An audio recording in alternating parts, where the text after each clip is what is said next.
Hi, Bob. Hi. Hi, Patty. Hello, how are you? Okay. This is Andrew Zelter. Can you guys hear me? Yes, we can. Hi, Andrew. It's Yes, Jenny hi. Kiley. Hi, everyone. Hello.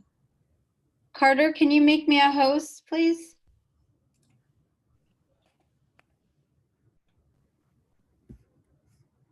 Okay, just need to change two things.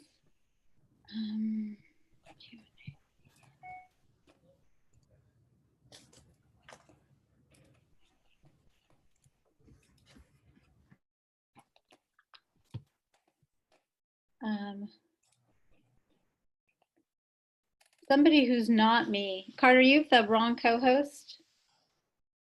Let's see.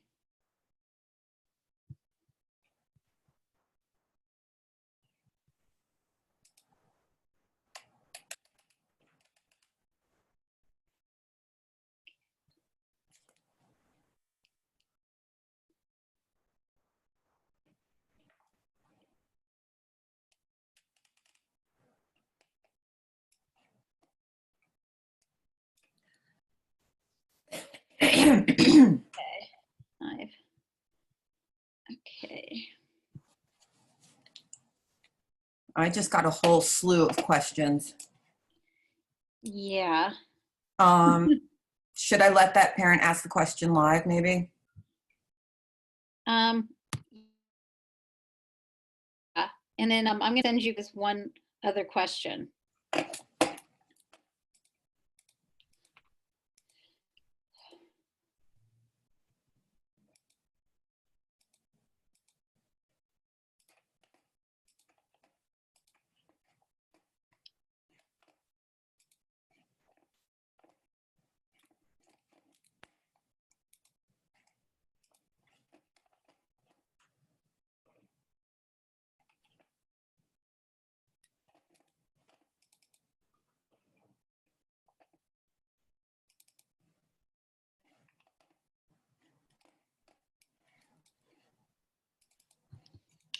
Okay, put that down. Patricia, do you know, Tricia, by the way, you're as Patricia. I'm going to unmute you. Rename.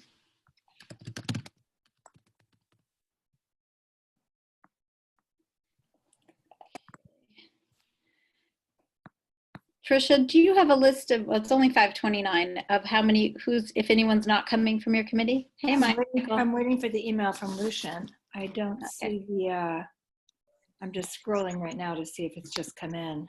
I don't even have the final, do you have the final drafts of the resolution, Bob?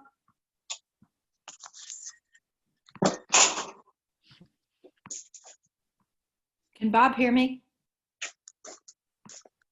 Hi, Barbara.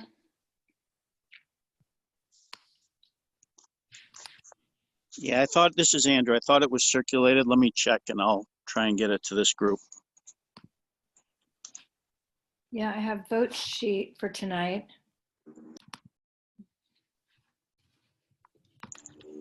And we also have to sign in.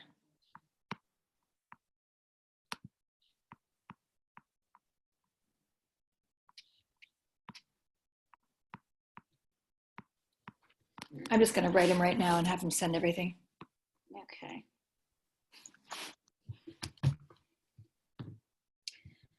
Hey, it's Katie Morrow from the DOE, from the Chief Academic Oh, hey, Office. Katie. Thank you for joining us. Hey, no problem. My pleasure. Really. We will give it just a few more minutes.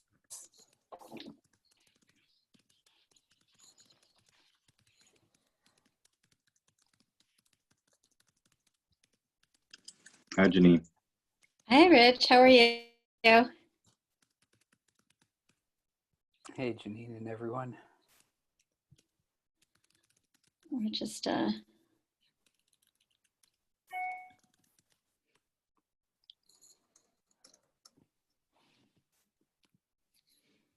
Okay, so we'll be there shortly.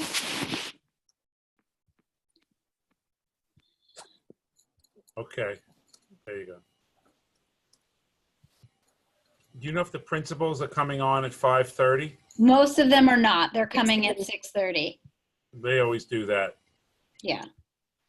for years. And that's okay. It's not okay because they don't hear what's going on in their after-school programs. That is true. That is true. They were invited. They were invited. Well, they do that all the time. They're very busy. I understand. Sorry, am I here too early? Katie, I'm Oh, gonna. there you go. Am I crashing your party? No. Katie, we have 3 agenda items. Great. The first 2 are related to after-school programs for DYCD and federal funding. So you're welcome to stay, or you can welcome to come back at 6:25. I will gladly listen. It's good to have a pulse. Yeah, on I it. think it's important for the DOE to listen because the 2 programs are linked. My Okay. pleasure. Can I interject one you. thing? Tricia, Janine, Jennifer Maldonado has her hand raised already, and Ian Funk, are they members of CB1? Jen is, yeah. Yes. And who was the other? Did you Oh, say? you know what?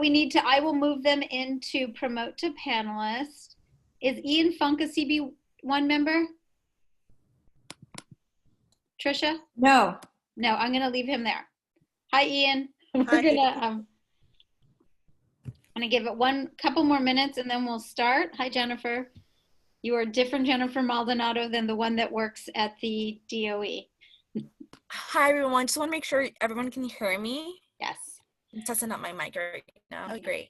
And if for some reason it gets noisy, we're going to mute everyone and then you would just unmute yourself because there's a lot, there's a lot of, Got Yeah. it. Okay. we have a lot of in our various homes. You have to be ready to mute Bob at any time. Bob's our first speaker. It is, but I want to wait till we get a few more people here if we can. Yes. I was hoping the principals would have a larger be online. I'll be contacting them anyway. Rennie just signed in from PS 130. Okay, great. He's here. I see that. Yes. Okay. Okay.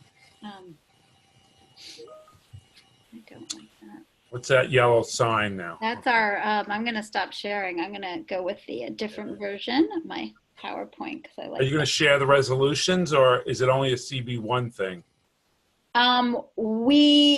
The resolutions are quite long, so I could share them, but I don't know if we're going to read them through. But they're presented to CB1 and CB2? Yes, I have not shared them yet with our committee, but Because I thought I was just drafting it. There might be some parochial language in it, but I think it's pretty general. yes, that's fine. Hi, everyone. I'm Judy Villeneuve. I'm here with Katie from the CAO's office. Okay, welcome. What's the office? I'm sorry. What office is it? CAO's office? The Chief Officers? Academic Officer. Of DOE. Yes. Yes. Thank you. Hi, Janine. May I make an announcement? I think I know her. Sure. So as members are coming in, anyone who's involved with CB1, I'm going to leave a link to sign into this meeting. Just fill out the sign-in sheet. I'm going to be pasting a link right here on the chat. Thanks, Jen. I did just get it. Appreciate that. Got it. No problem. So yeah, you guys can sign in on the side. It's now up. And that's taken care of, which is great. Can everyone see the sign-in link just to make sure? Oh, we can't do it now because someone just shared their screen. Yeah, Uh, Janine, I can can you see make it. that small for a minute so we can all sign Okay. in? Great. Thank you. Sorry. No And- problem. And You can also find the resolutions there. And Jen, if we could at some point get the contact list of all the people who attended this meeting. Yes, we have, we will get that. There'll be, because you have to sign, the beauty of signing in is you need to provide an email address and name and so forth. So, hi Rennie, thank you for joining us. Okay.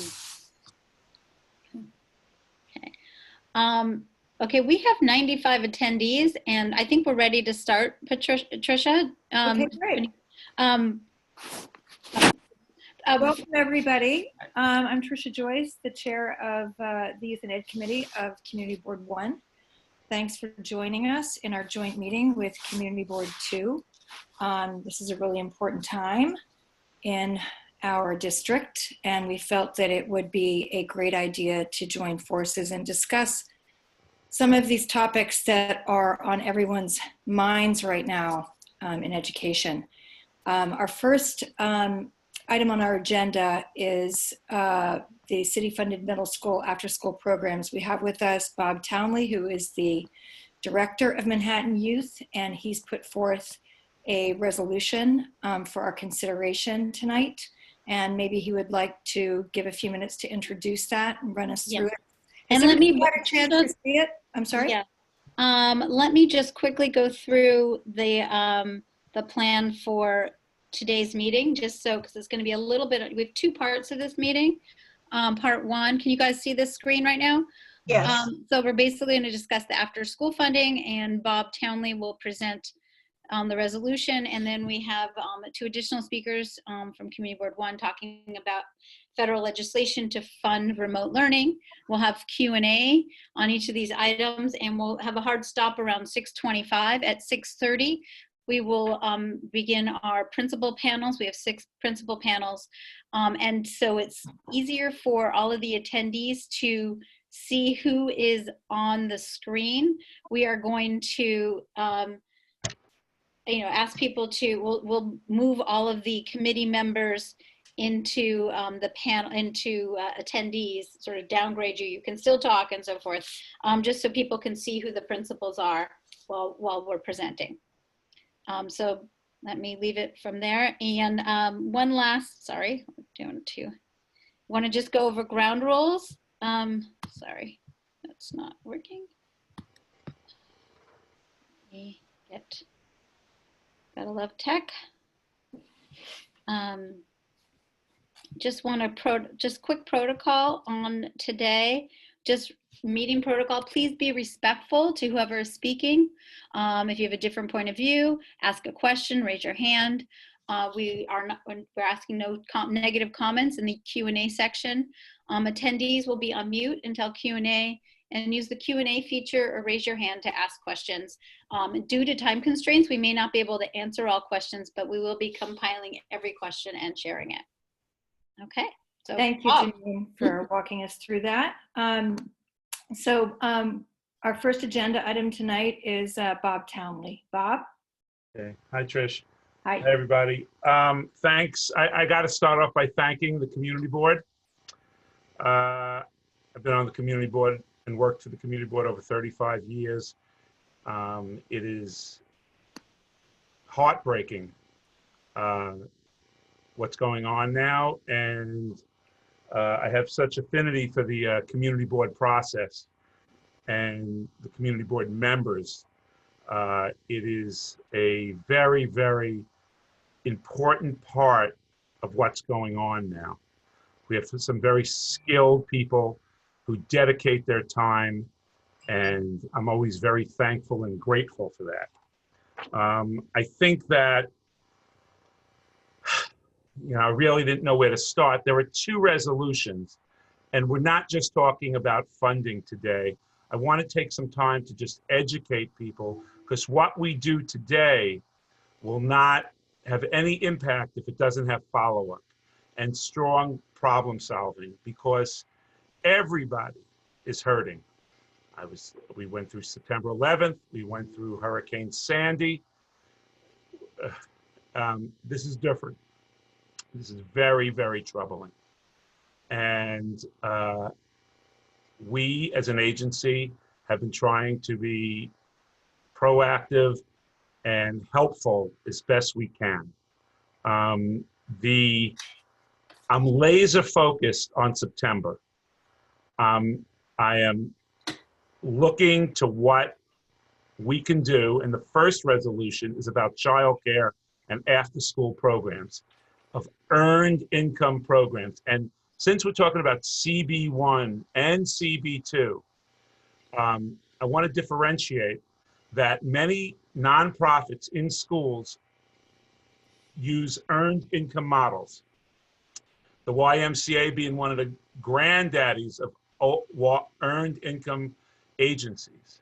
So the first one has to do with the fees that are parent supported that are reasonable. I think we charge $7 an hour for after school.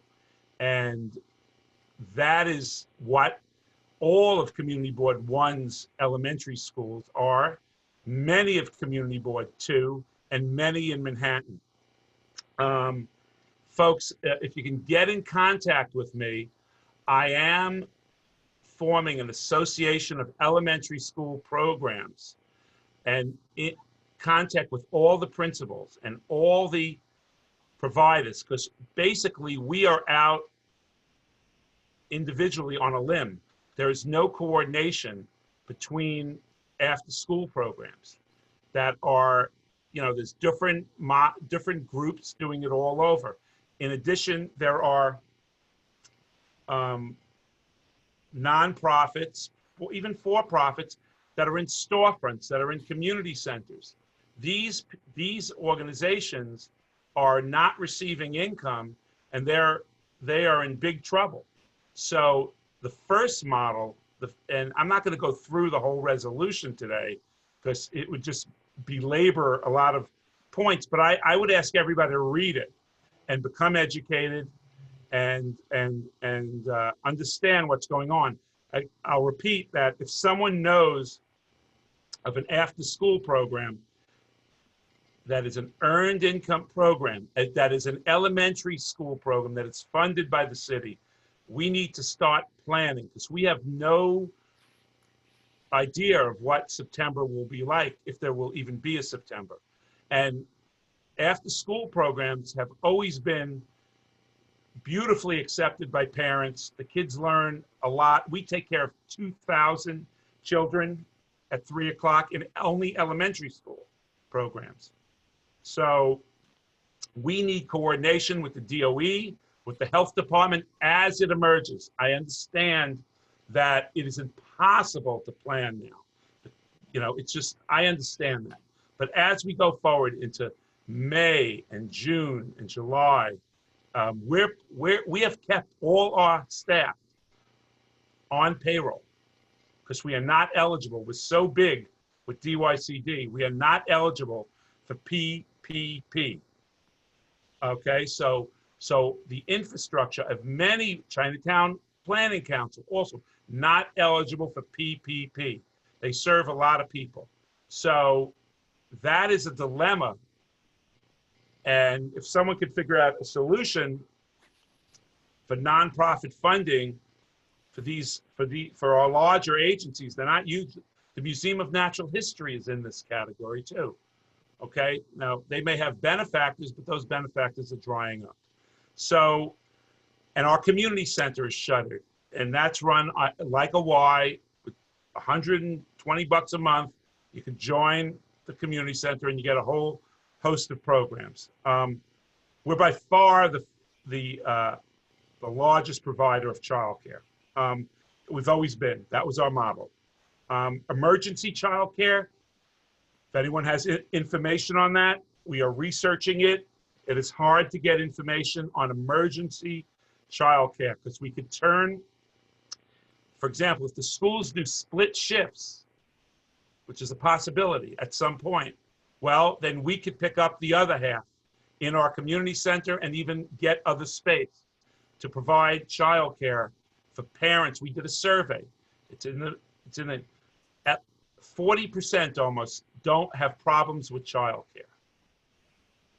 So that is the environment that we're in now. If we don't open in September, we are in a different position. I don't say die.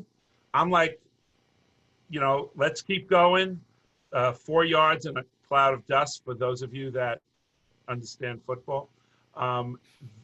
We're just plodding along day by day, but not laying off our infrastructure, because then when parents need us, we're not there. So we have to. We're not supported like, full respect, city government. We're not supported by city government, except we'll get to the second resolution, but we don't have that, and they're still getting their cuts. Everybody's getting cuts. So it's a mess all over. So the only thing you could do is party and drink. So that's my first resolution. Okay. And it talks about childcare.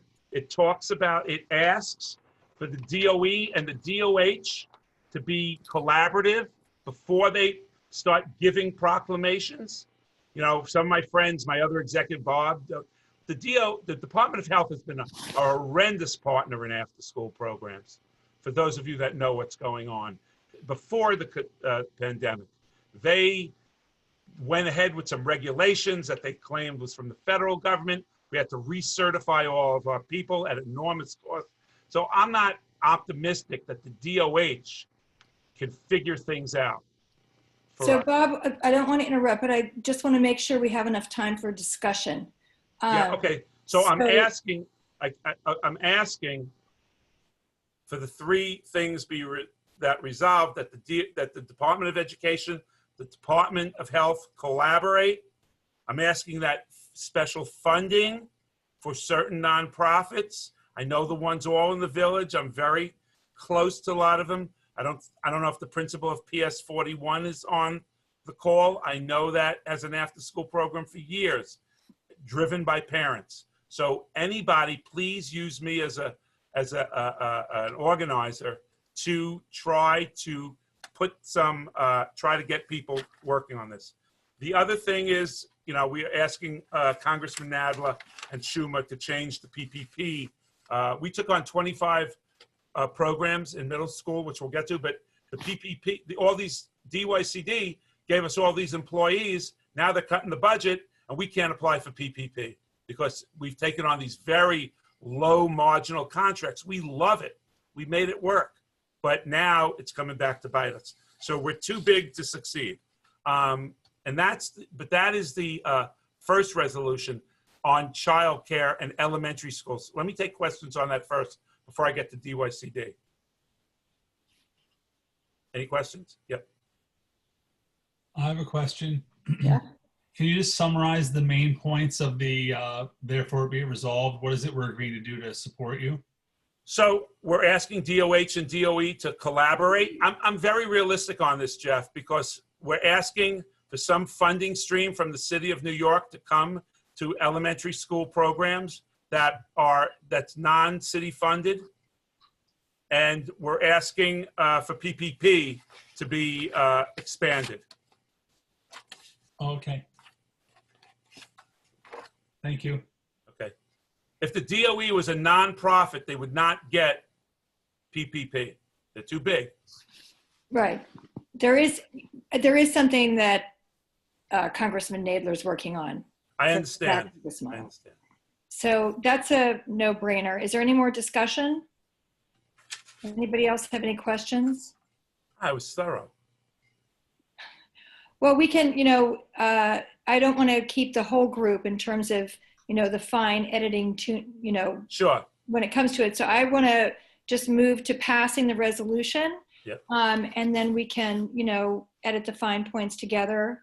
And again, the follow-up is really community organizing on this. Right. The community boards have to organize on this. And I'll talk to Lucian about how we get other community boards to get their elementary school programs on the good foot. Okay, great. Do we have a quorum, Jen? Jen? One moment. Sure. Bob, you want to go on to the next one and talk Sure. about that, and then we'll Sure. take them both? The next one is close to Janine's heart, but and others, is DYCD. I was one of the first people to discover that DYCD will not reimburse programs for July and August. It first started with this issue of no summer programs, but it goes more than that. It goes to the fact that year-round programs cannot pay their employees for July and August. So this is really a mistake, and pass this on to, we pretty much do a lot of DYCD stuff. Is Margaret Chin's staff on the call on here? I don't see them yet. Yeah, I've invited them, but the DYCD program, we could accept a cut, 10, 15%, whatever you do. But to say that certain months can't be reimbursed means you can't plan the program. So it's backwards. Right. And I think that's going to be, and the good thing about that is I think that's a mistake more than a budget cut. We know that we're going to be playing with a lot less dollars in the elementary school and in the middle schools. But this is a big problem where, these programs, and the DYCD programs, we run 25 of them. The closest one in the village is Morton. There's a few others. There's a lot in Community Board 1. It's the mayor's program. He invented it. So we got to get to the mayor on it, because it's really just a mistake than it is more than a funding cut. Right. And we just really need to figure out why DYCD, and they know it. The staff of the administrators at DYCD know it, but it's just coming from above, I think. And I just said that lobbying and pushback is limited these days because everybody's in trouble. So, but if you could make a realistic argument that you're going to cut, that we're going to open up schools in some fashion, open up community centers in some fashion, we have a long-term 5-year plan to succeed. It's not, we're not doing day-to-day planning. We're doing 5-year plans to make it back and to keep the infrastructure of after-school childcare intact for nursery schools that collect fees, for community centers, for sports programs that collect fees, the infrastructure of what we do down here in Community Boards 1 and 2. Okay, great. Thanks so much, Bob. Does anybody have any questions? This is, I guess it's more of a statement. Community Board 2 obviously has fought very hard to get after-school programming at 75 Morton. We passed 4 resolutions over 3 years and worked with the school on a letter writing campaign. So this is near and dear to our hearts as a community. So I guess the question is, it sounds like you need interim funding to cover your staff for the summer, and then obviously the contracts expire June 30th. So I just want to clarify that you're also looking to support for reinstating those contracts. So the contracts, I believe, it's technical and no one's really sure. The contracts will be reinstated. They'll have budget cuts, but no reimbursement for July and August. It's very new. This is very unclear and Janine, thank you. Anybody else? Cora, did you want to ask a question? Cora Fung from Councilmember Chin's office. Did you have any questions, or you just wanted to type in there? And Cora, I would just add that Councilmember Chin should take the lead on this. She knows the commissioner very well from his days at Department of Aging, and I haven't had a chance to talk to Margaret about it yet. But this is really a Margaret Chin and other city council members issue. And it's just a mistake. I mean, until I'm proven wrong, it's just a damn mistake. And Cora's microphone is not working. She's just basically said that she's, if you have any questions, to reach out to her. I'm sorry, we had Brad Hoyleman on. Brad, do you want to just say something for 20 seconds? Or for 20 seconds, yes. That's the best way to. Whoops. I'll let you do it. I was talking to my principal this morning. We had a PTA meeting, and we know that budget cuts, concur with Bob, that budget cuts are really, really frightening. The state's looking at up to 17 billion. City's looking at 10 billion. Just today, the federal package was announced by the House. It's very good for New York, but they have to fight for every penny of federal dollars for the city and state. That's going to be, a real brawl. But the House bill looks, I think, really good on the face of it. So congratulations to our congressman for getting that done. And I'm concerned, Janine, as I'll leave you with this. I still have asked for the DOE. I can't get any confirmation how many of students in our Senate district still need technology, still don't have tablets. We don't know. They haven't told us. And two, I've had numerous requests, and I know my school is doing this, but I don't know if there's anything system-wide, for kids who need to speak to counselors. They're home, they're confused, it's stressful. I'm just asking as a constituent, as and as a fellow community board member and parent, for that. We've asked the governor's office if there's any resources for specifically parents and children. So I'm hopeful that we can get some of those resources directed to our constituents in our Senate district. Okay. And Brad, since you jumped on the call late, I would just say that part of the resolution tonight is about collaboration with the DOE and the DOH. No, I heard all that. You heard all that. Okay. Yeah.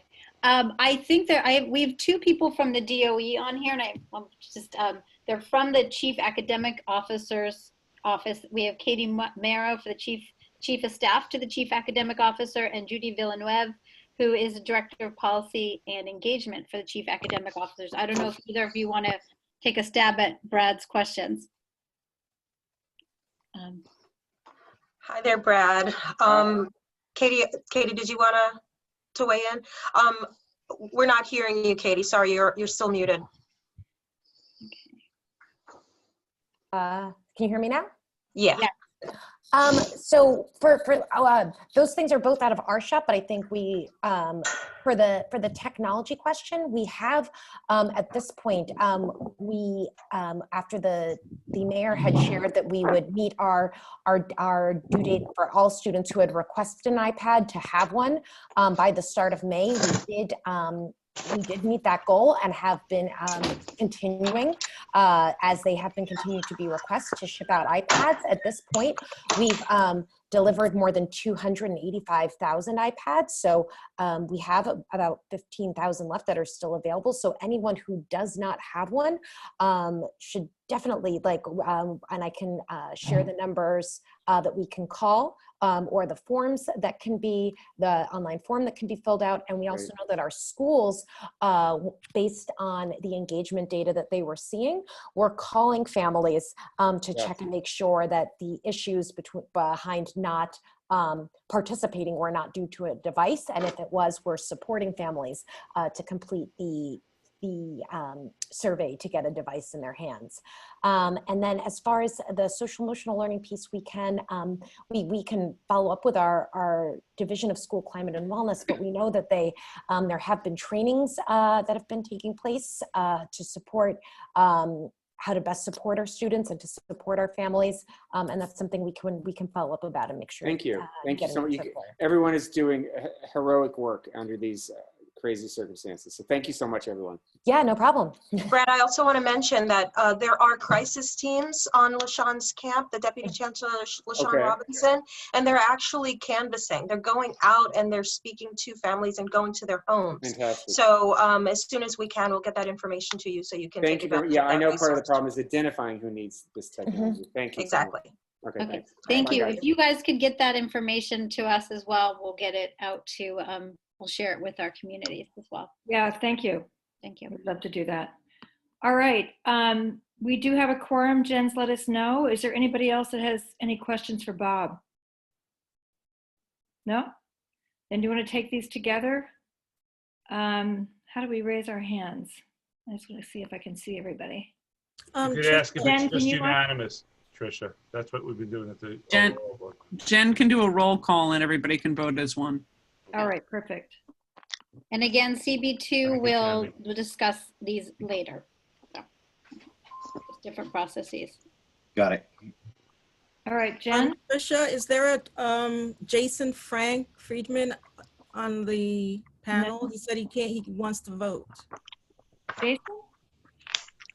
Jason Frank Friedman. Jen? Can you hear me, Jen? I can hear you, yeah. Well, you should explain, my name's Jeff Mack. I'm the co-chair along with Tricia. I don't know who Jason is, but only people on Community Board 1 will be voting on this. I'm not sure if he's a member or not. Oh, okay.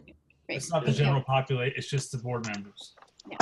Thank you. Yeah, Jason is a member of CB1. I just don't know if he's a member of your committee. Yes, he is. I would just let him vote, and then if he's not, then we'll take the vote off. That's fine. That's All it. right. Jen, do you want to do the roll call? Sure, okay.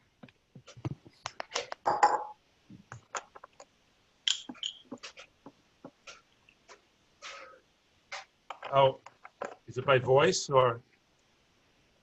I think Yeah. Jen's gonna read our names. Pull it up.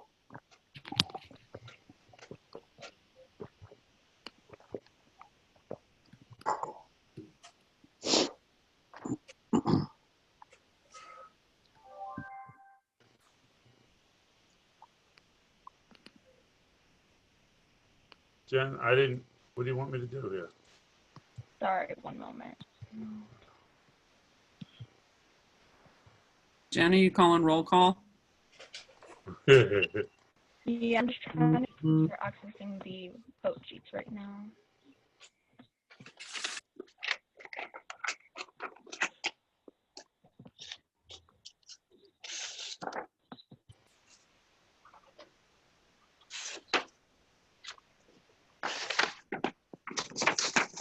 Okay. Do you want me to go down the vote sheet name by name, Tricia? Yeah, if you could do a roll call. Just for youth and ed, though. Yes.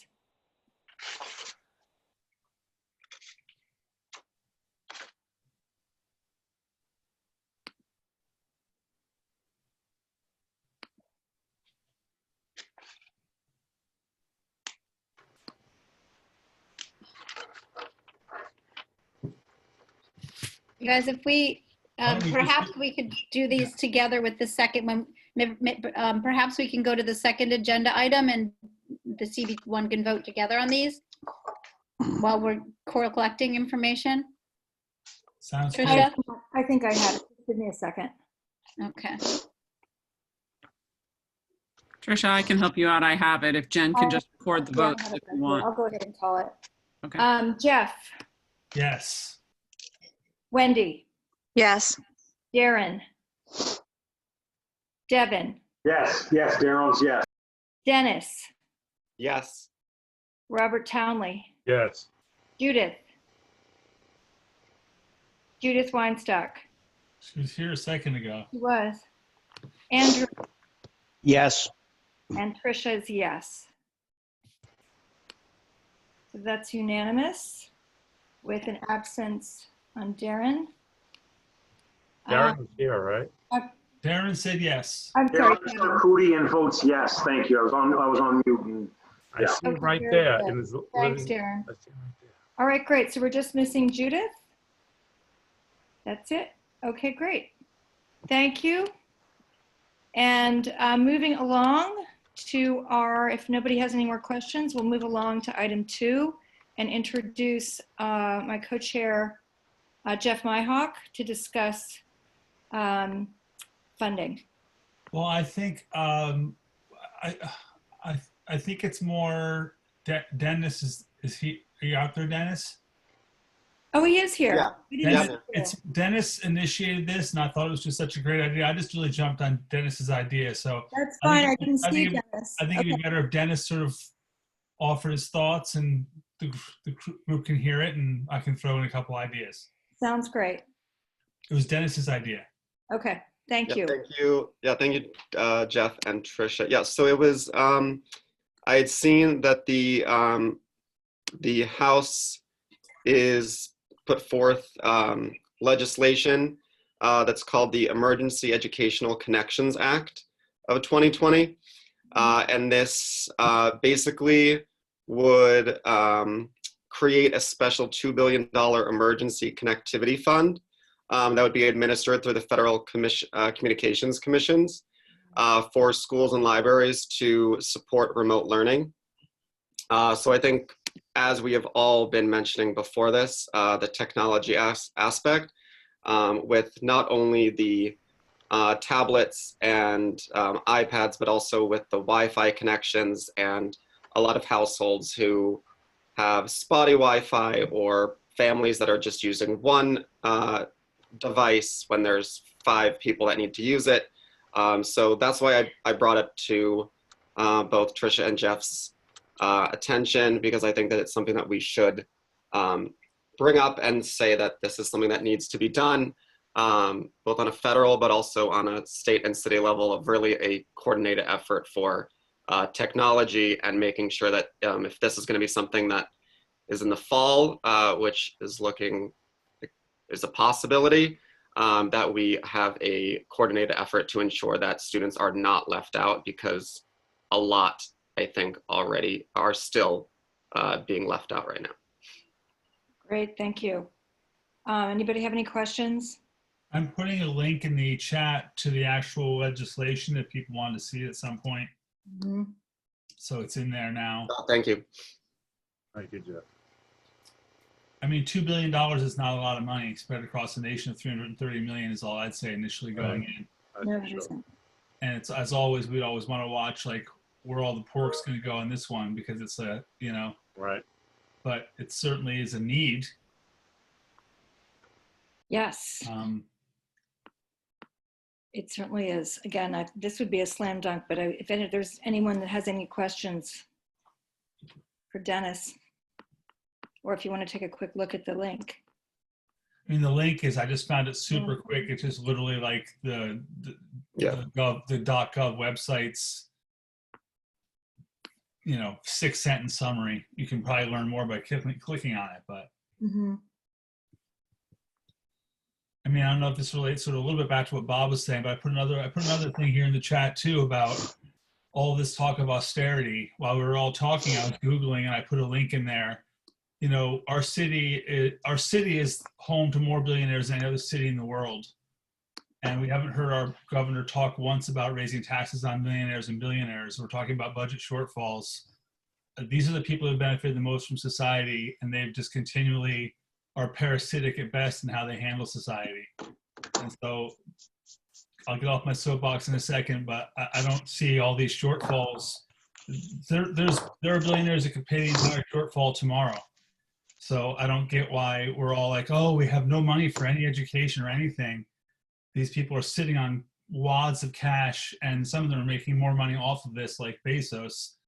And we're all worrying about how we're going to fund schools. It's absurd. What kind of society are we living in? There's a lot. Go on. I'd like to add, it's not just personal income taxes. These sweetheart deals that they give to MSG and the Dolan family and everything like that. The city has got to end these tax breaks to these. And I know there's a civic pride and everything, but that stuff has to end too. And that's all I'll say on that. Well, I fully suspect that as things start to become clear in terms of what's going to be needed to have a functional, you know, education system in New York City, it's not going to look like the one we came from. But I think it's great that we pass these resolutions now and make sure that they're in the hands of our elected officials, because these are decisions that are going to start being made in another month and a half. And I think for the city of New York to come out and say we have no money and we're cutting all these youth programs, you know, they're not thinking about what's going to happen yet. They're actually, in my view, I think that they're looking for some support to get this funding from the federal government. And I hope that, you know, both the federal government and the state, that's a resolution we can talk about as well down the road. But this is a great start to call these particular things to everyone's attention now.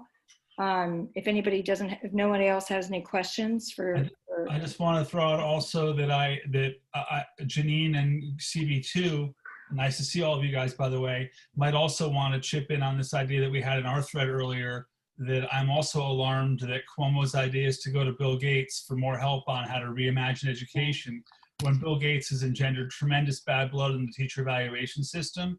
And just because you have $1 billion doesn't mean you're an expert in education. So it's quite an offense to, I looked at who he listed on his committee to reimagine education, there's 2 teachers, 1 parent, everyone else is a superintendent or business person. Yeah. And then there's Bill Gates. And So- I think that's a great suggestion. Perhaps that can be on our June agenda, because we did not have that on our agenda for tonight. Yeah, I think the as we sooner get we more act, the clarity. better, though. Things are going to be Okay. happening fast, and we don't need Bill Gates putting his hands on our education system right now. Okay. We will follow up on that, Jeff, as we talked about. Thank you. Sorry, Trish, one quick question, and apologies, I haven't had a chance to read the legislation, but how does it align with the discussion we were just having about New York City providing tablets to children in need? Does it call for more? Does it call for different? How does it? It's additional. I think there's, as we go to look at what we're looking at in terms of if there's a hybrid, situation that we have in September where we're, staggering kids. We have some kids working remotely, some going to school full time. We have to do some projections in terms of technological upgrades. I mean, we were already in need of technological upgrades in the New York City school system. Now it's become an emergency. And I think the iPads, have been fantastic. DOE. We do have some children who have, while on this topic, have talked about the fact that it doesn't have a keyboard, which is difficult. And I did want to ask if there were going to be any laptops that would also be distributed, if you knew that. Well, I'm just looking at the legislation. It's literally just about setting up infrastructure for schools. Yes. And libraries. It's not even about distributing devices to individuals to work from home. It's nothing about making people have better connectivity at home. It's literally about connectivity of infrastructure for municipal or institutional settings, not individuals. Yeah. Is there any, if I could ask one question, Jeff, is there any data on the participation of students on engaging in online learning, since I have found our K through 5 and our 6, 7, and 8s, it is not really happening to the extent of a school day. And online learning has to be called out for what it is. So, Bob? I just want to ask one other question.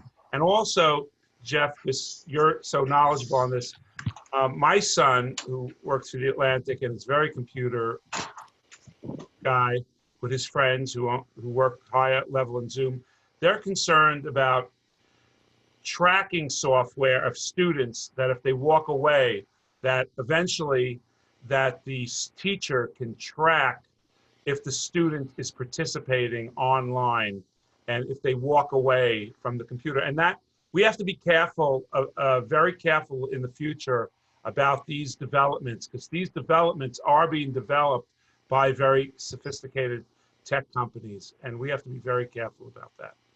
Well, I think there might be people on the call from the DOE that might know or might be able to find out, but I don't know if there's any data yet on how many kids are participating. I haven't read anything about that. Others have. That'd be great to know. Yeah. But just as a follow-up for the DOE, since we do have some DOE folks on here, and I know you're from the chief academic officers, I know many schools have lent out their laptop supplies, and is there any, is the next wave, can there be keyboards to go with these iPads? Can there be Chromebooks that are less expensive, particularly for older children who are, writing essays, creating content? An iPad doesn't provide it's a great way to take in learning, but it's not a great way to produce. And then my other question for the DOE, as I know you're operating emergency childcare centers, and that's a great thing.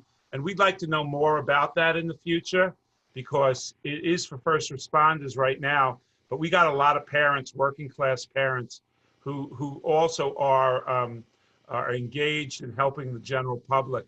And they keep hounding me. I have a friend who is an online worker, and not online in the sense of the internet, online at a supermarket. And they need emergency childcare. And I think the model is already there. DOE has implemented childcare centers. Some of our workers, our staff, are working at them. And I think we really need to understand more about emergency childcare and what's going on. Do you guys know anything about it? So I heard three questions. I heard one, how are we monitoring engagement for our students? I heard what are we doing for thinking about depending on how long-term this goes, if there's other things that we are looking to either add on to iPads or to use different technology. And then three, I heard for the rec centers, who is included in as far as our emergency workers, correct? Did I get all of them? I think you got it pretty good. 1 second. Sorry about that.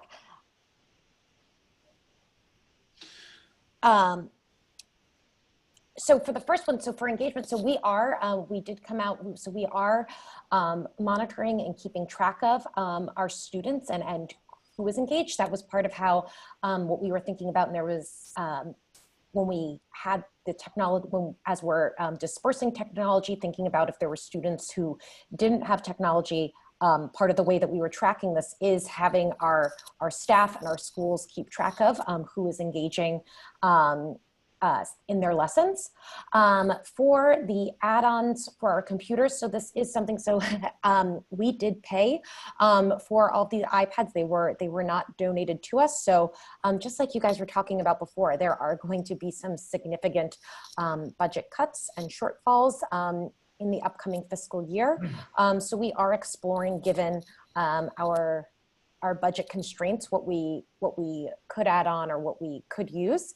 And then as far as our emergency childcare centers, that's what I was actually just trying to get an answer from someone for, and I will definitely, I should by the end of this meeting have more information on that.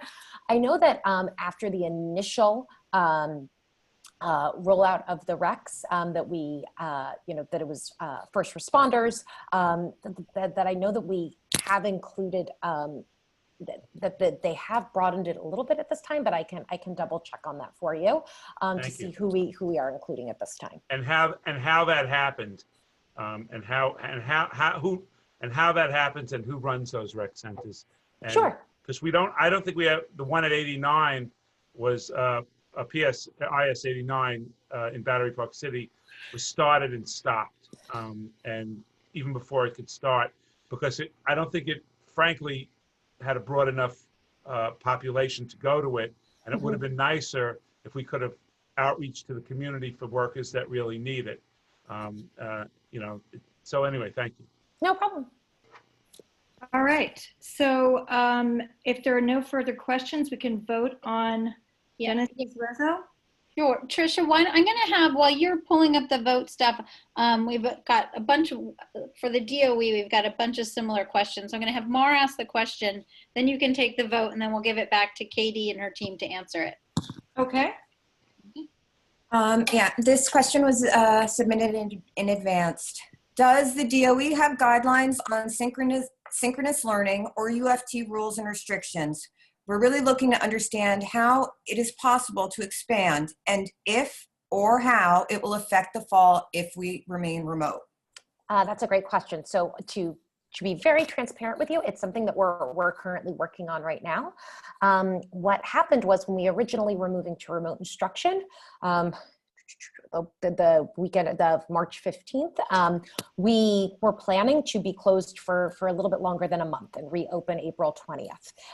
And when we initially were planning for that, we were what we thought remote learning was going to look like and how we could incorporate synchronous instruction. We thought, given the time period, it was going to be a little bit different. Then once the mayor announced that this was going to be through the end of this school year, and then we came out with our grading policy, we realized that this was something that we were going to need to go back to the table on to come out with. So we are working with our partners right now, with our stakeholders, about what this could look like, and we hope to be coming out with something soon, especially thinking about now that, thinking about summer school, and what this could be like. So once we have more information, we'll be happy to share. Let me just add a follow-up to that.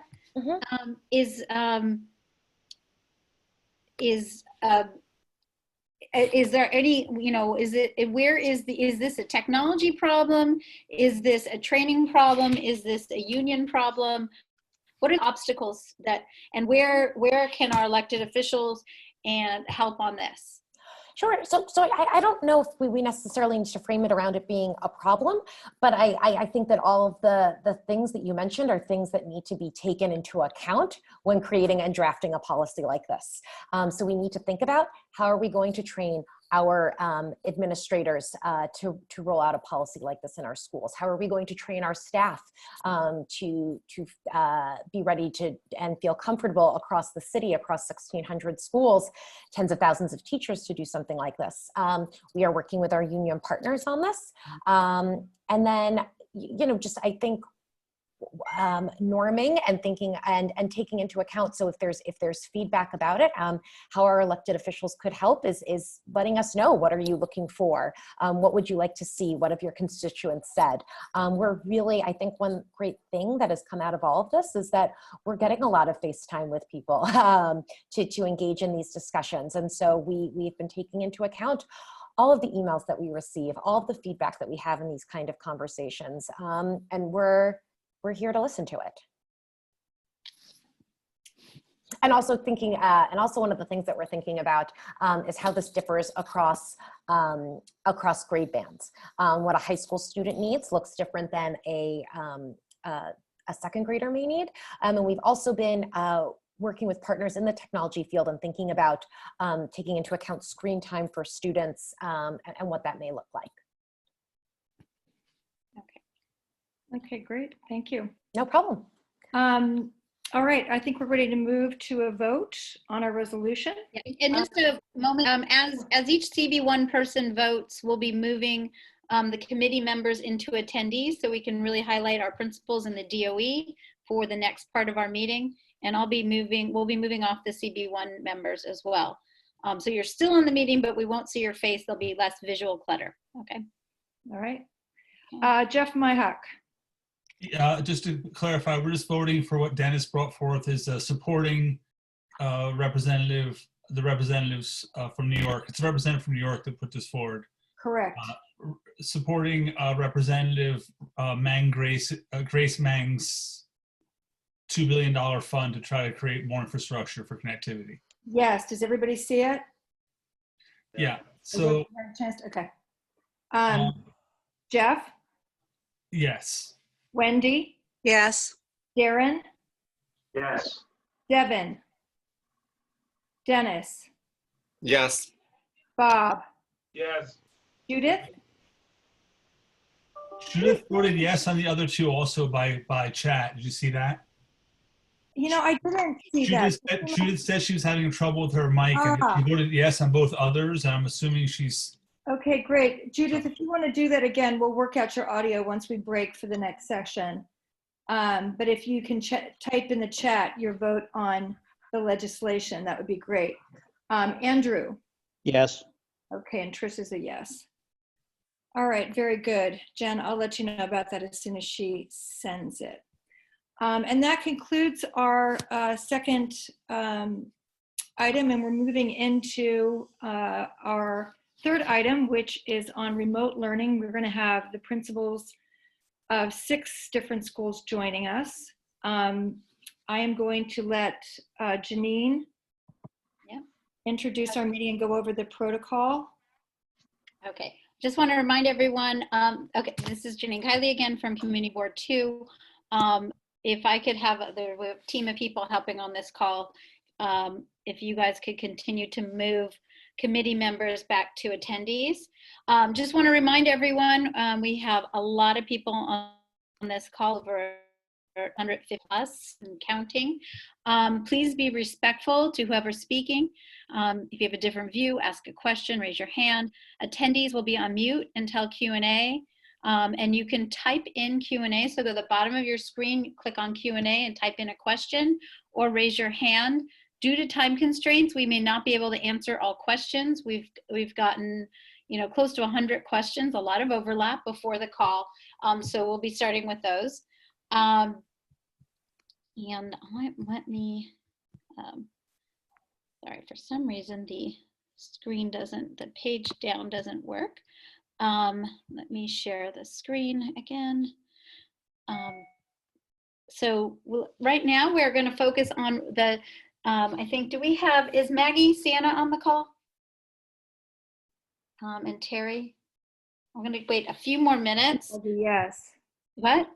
I did see Maggie, and I see. Okay. And is Terry on? I'm here. I forgot to unmute myself, Maggie. Okay, great. So then we will start. So then this is our third agenda item, and I think this is what has brought a lot of people to this call.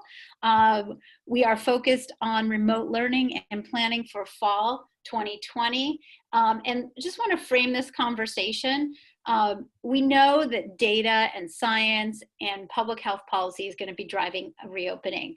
We are not we are not scientists, we are not healthcare professionals. So we are not here to opine on this. We all hear and read the news and know that things are changing on a daily basis. So our focus for tonight is really to discuss what our principals have learned in the last 2 months of remote learning, and what schools need to reopen fully or partially, staggered schedules or some combined, we'll call it hybrid, remote and in-person instruction, and really what our principals tell us that they need in terms of funding, in terms of technology, in terms of support. So let me quickly introduce who we have here today. We have Jackie Getz, who is the founding principal at 75 Morton and the former principal at MAT. Kelly Shannon has been at PS 41 for 26 years. She's a master principal. She's been the principal there since 2005. Maggie Sienna is the founding principal at Peck Slip, a new K through 5 school, and she's the former principal at PS 150, where she was principal for 6 years. Terry Reuter is my son's principal. She's also a founding principal at Battery Park City School. It's a K through 8 school, pre-K through 8 now. Opened 10 years ago, and she was recently selected as a Conn Fellow, and this summer she's going to be focusing on how to modify the school's learning lab for reading intervention for older students. We have Rennie Fong, the principal at PS 130, Hernando de Soto in Chinatown, and he's been the principal there since 2014, where he's previously served as AP. And we have Shanna Douglas, the new principal at Lower Manhattan Community. She's the new principal at the school, but not new to the school. She's been a member of the LMC community since 2012, and as an 8th grade English language ELA teacher and grade level facilitator. And just to refresh everyone, from the DOE, Katie Marrow, the Chief Academic Officer, Chief of Staff, and Judy Villanueva, the Chief Academic Officer's Director of Policy and Engagement. So I'm going to turn it over to our principals, and Jackie Getz is from 75 Morton is going to go first. I'm going to unmute you. Thank you, Janine. My colleagues and I have done a little bit of planning, so everyone is going to have a part of our welcome and our thank you. But I do want to thank you because we've all been working, as you have, extremely hard to understand what is happening. I hope tonight we can share some of what we understand, and more importantly, it is really important. It's fascinating to hear from everybody, from students, from families, and from teachers, from all of you, because this is so new. Literally every day brings something else that we think, wow, we thought we understood that. We're redefining so much of ourselves and of education, so I hope tonight we leave with a little bit more of an understanding. So thank you to my unbelievable colleagues who really do make all this worth it. We all divide up our thank yous. I'm thanking the teachers because every single day, I don't think the teachers understand they're not only supporting the students and the families, they're actually supporting the administrators. Because every morning we wake up and we think, can they do it? Will they do it? How will we support them? It has been fascinating watching their growth and also their leadership.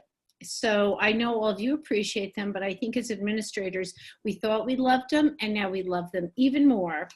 And I also want to just add, I think we're all thinking about what have we learned, what are we learning? Among the bazillions of things, this is all learning opportunity, but there are 3 levels of learning that keeps coming back to me. One, the levels of kindness.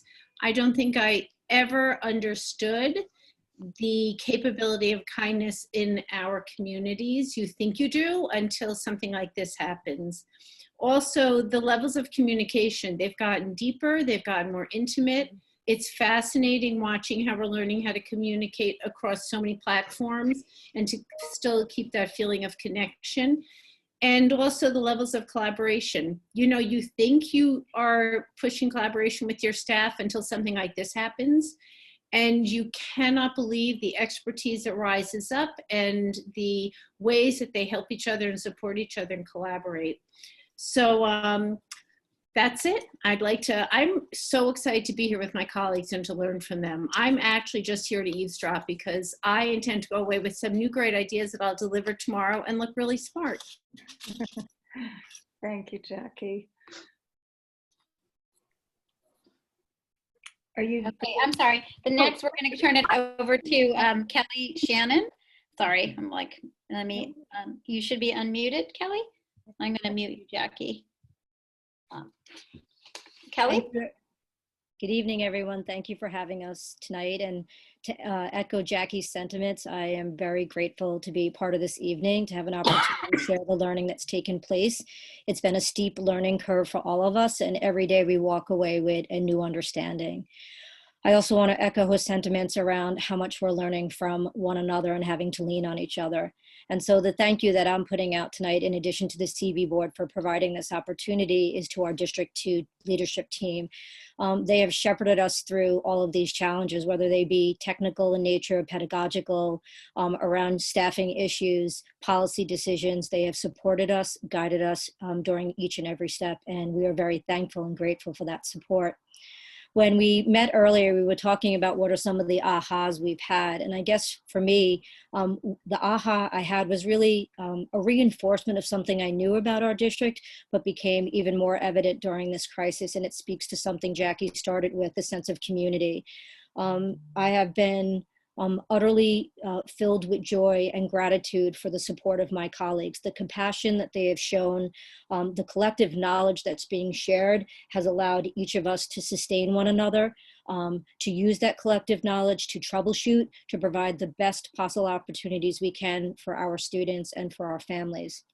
And so to have that kind of support allows us to do the support that we need to do in working with our families and with our students. And so that's been something that has been really amazing to experience. And I look forward to hearing from my colleagues who I've learned from each and every day, and also from the community, to understand as we move forward into the fall what will be best practices that we can continue, as well as things that we need to revise and shift and adjust to meet the needs of the various communities that we work in. So thank you for having us tonight.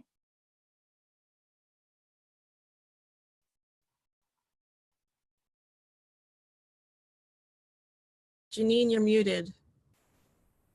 Next we'll move to Maggie Sienna, who is unmuted, and now I am too. Thank you for having me here. Jackie and Kelly, you are tough acts to follow. I want to thank the community boards for doing this work, for representing us, for having our interests at heart. We know that we can count on you to help us navigate challenges within the community, and again, to have our backs on all sorts of issues that come up downtown. So I want to thank you for having us here tonight and asking us to speak about this incredibly challenging time. I think I'm going to be a little bit of the buzzkill here because while there have been some truly remarkable and heartwarming experiences that I've had through the course of this, one of the things that I have taken to heart is how truly challenging and hard it has been for our staff members, our families, and our students. And so one of the things that I am making note of every single day and keeping my eye on every day, and I know that my colleagues are as well, is how important it is to look after the the health and welfare of all the members of our community. So a big part of our work is talking and listening, talking in order to communicate as well as we can the thinking behind the decisions that we're making, and listening so that we can hear the impact that it's happening in the hundreds of homes that our teaching and learning are now reaching into. When we went to remote teaching, we inherited hundreds of co-teachers who are supremely well trained in the understanding of their particular student, but untrained largely in what it means to teach reading and writing and mathematics. And they are really doing a yeoman's job under really, really tough circumstances. I'm talking about our partners, the parents and families.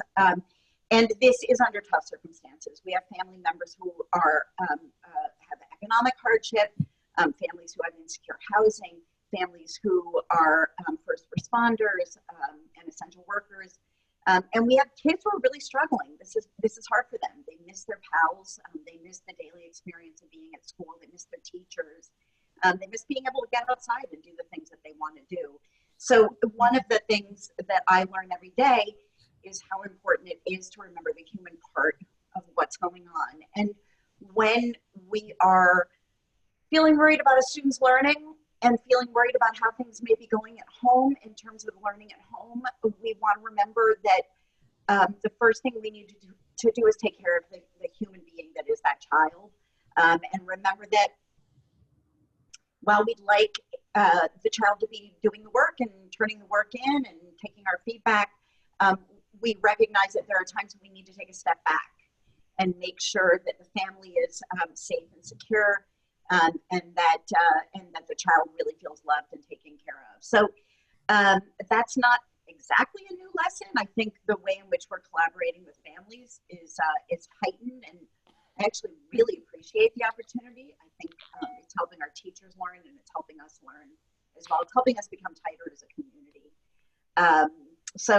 Yeah, again, thank you for having me here. I'm interested in hearing what comes up in this forum, and appreciative of the offer of support for what we're facing in the coming months.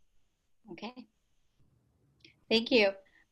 Next, we have Terry Reuter from Battery Park City. Terry, you're unmuted. Great, thank you. So I think I kind of like echo Maggie that a lot of what I've been realizing as we are having this fun adventure is more that I'm more clearly articulating to myself and having more regularly reinforced that how important it is that everybody is visible and heard. So we have parents and children and teachers are all hunkered down behind computer screens and closed away inside their apartments largely. And it's very easy to become invisible in that kind of situation. And what I have really realized is that a quick reply or phone call, reinforcing that human connection with people, is so important in helping everybody navigate their anxiety. And that has been, I knew that before, but I really know it now. And I just want to thank because more people who are less invisible, but whose work is not always, this can be contentious, I want to recognize the Chancellor's Office, our unions, the UFT, the CSA, the DC 37, and our local elected officials, because you and they are all looking out for our students and our teachers. They are attempting to collaborate with us across a massive system, and they are navigating a very precarious financial situation. And so we appreciate their support and their appreciation. Okay, thank you. I want to turn it over to Rennie Fong, the principal at PS 130. Rennie? Hi everyone. Good evening, and thank you so much to the community boards for inviting us. I came in earlier at 5:30 and just to see the community board and how passionate you are, and why we're all here is because of the children. And I get the great shout out, thanks to Terry for giving me that. Big special thanks is to our children. They are truly our heroes in every sense of the word. Their resiliency, their patience with the adults who are trying to figure things out, and how awesome they are, and how they've been blooming and blossoming despite, all the obstacles and challenges. And thank you, parents, for, the greatest gifts, the children. And we learn from them each and every day. And just to see them still having a voice in their own way during this time, and how much they're going to transform our nation and our world because of what they're going through now. It's really unbelievable. So again, just thank you for this night, for bringing the awesome principals together. We all have each other's backs, and just thanking you all for having our backs too, and for your patience and understanding. Okay, thank you. And we have Shanna Douglas from LMC. Shanna? There is music going on here. Wait. All right, there it goes. Well, my neighborhood is having fun. Yeah. Thank you for the community board for inviting me. And can you hear me? Yes, we can. So thank you for the community board for having me here. And I just want to echo the sentiments that my colleagues have shared, that this has been, for my first year as principal, this has been a totally new experience, but through their support and for shepherding me and giving me all this advice, it's been great. And I want to send out a special thank you to the families who are on this unexpected adventure with us, for juggling work, for dealing with your financial uncertainty, for dealing with health concerns, and and still being there, for still reaching out and saying thank you, and still reaching out and saying, hey, this isn't going well, what else can be done? For being very honest and very sincere at where you are at this point. And for really truly understanding that teaching is difficult, and it's not all 1, 2, 3s and just as easy as it can be. It is difficult and challenging in its own special way. And I want to thank you for your support. I want to thank you for your honest feedback, because when you're honest, we become better. We reflect and we become better. So we appreciate each and every one of you who are out there and who represent our children. Thank you. Thank you. I am going to, I'm going to share the screen again, and I'm going to have Trisha answer this question. So we just want to share the sort of top submitted. We received a ton of, we're receiving questions via the Q&A, and please continue to just submit your questions. More than 100 questions, and we grouped them into broad categories to start. So here's a list. I'm going to turn it over to Trisha. I'm going to leave this up, and then we're going to let somebody answer it. Trisha? Oops. Well, I will ask the first question then. I think Trisha might be on mute. Okay. Right here. Hi, sorry. So these were the most submitted questions. There will be opportunities to ask other questions. I want to let everybody listening know that. But we thought we would group the ones that were the most common to prevent redundancies. And the number one question is about live learning versus the delivery of lessons by Google Classroom in a myriad of other ways. I think that parents are, looking for more structure. They are asking questions why, we can't have more live instruction. I've been on a lot of these calls with teachers, principals in the DOE. I understand why we can't have 100% live instruction. Our teachers have their own families. It's very difficult. We have connectivity issues in some of our households. There's so many challenges besetting you as principals, I can only imagine. But I also understand the parents who are concerned with the lack of structure, who are at home trying to create that beautiful structure that we have in the classroom. And so they would love to hear from any of you as to any ideas you have of how we can add more structure, either via a live check-in at certain points during the day, most importantly the morning, or how we might be able to integrate more face-to-face. That the kids are missing so much with their teachers. Okay. So I'm gonna just leave it. If principal, you just want to physically raise your hand, or okay, Jackie, I'm gonna let you go. This is my most hated question, so I definitely should start.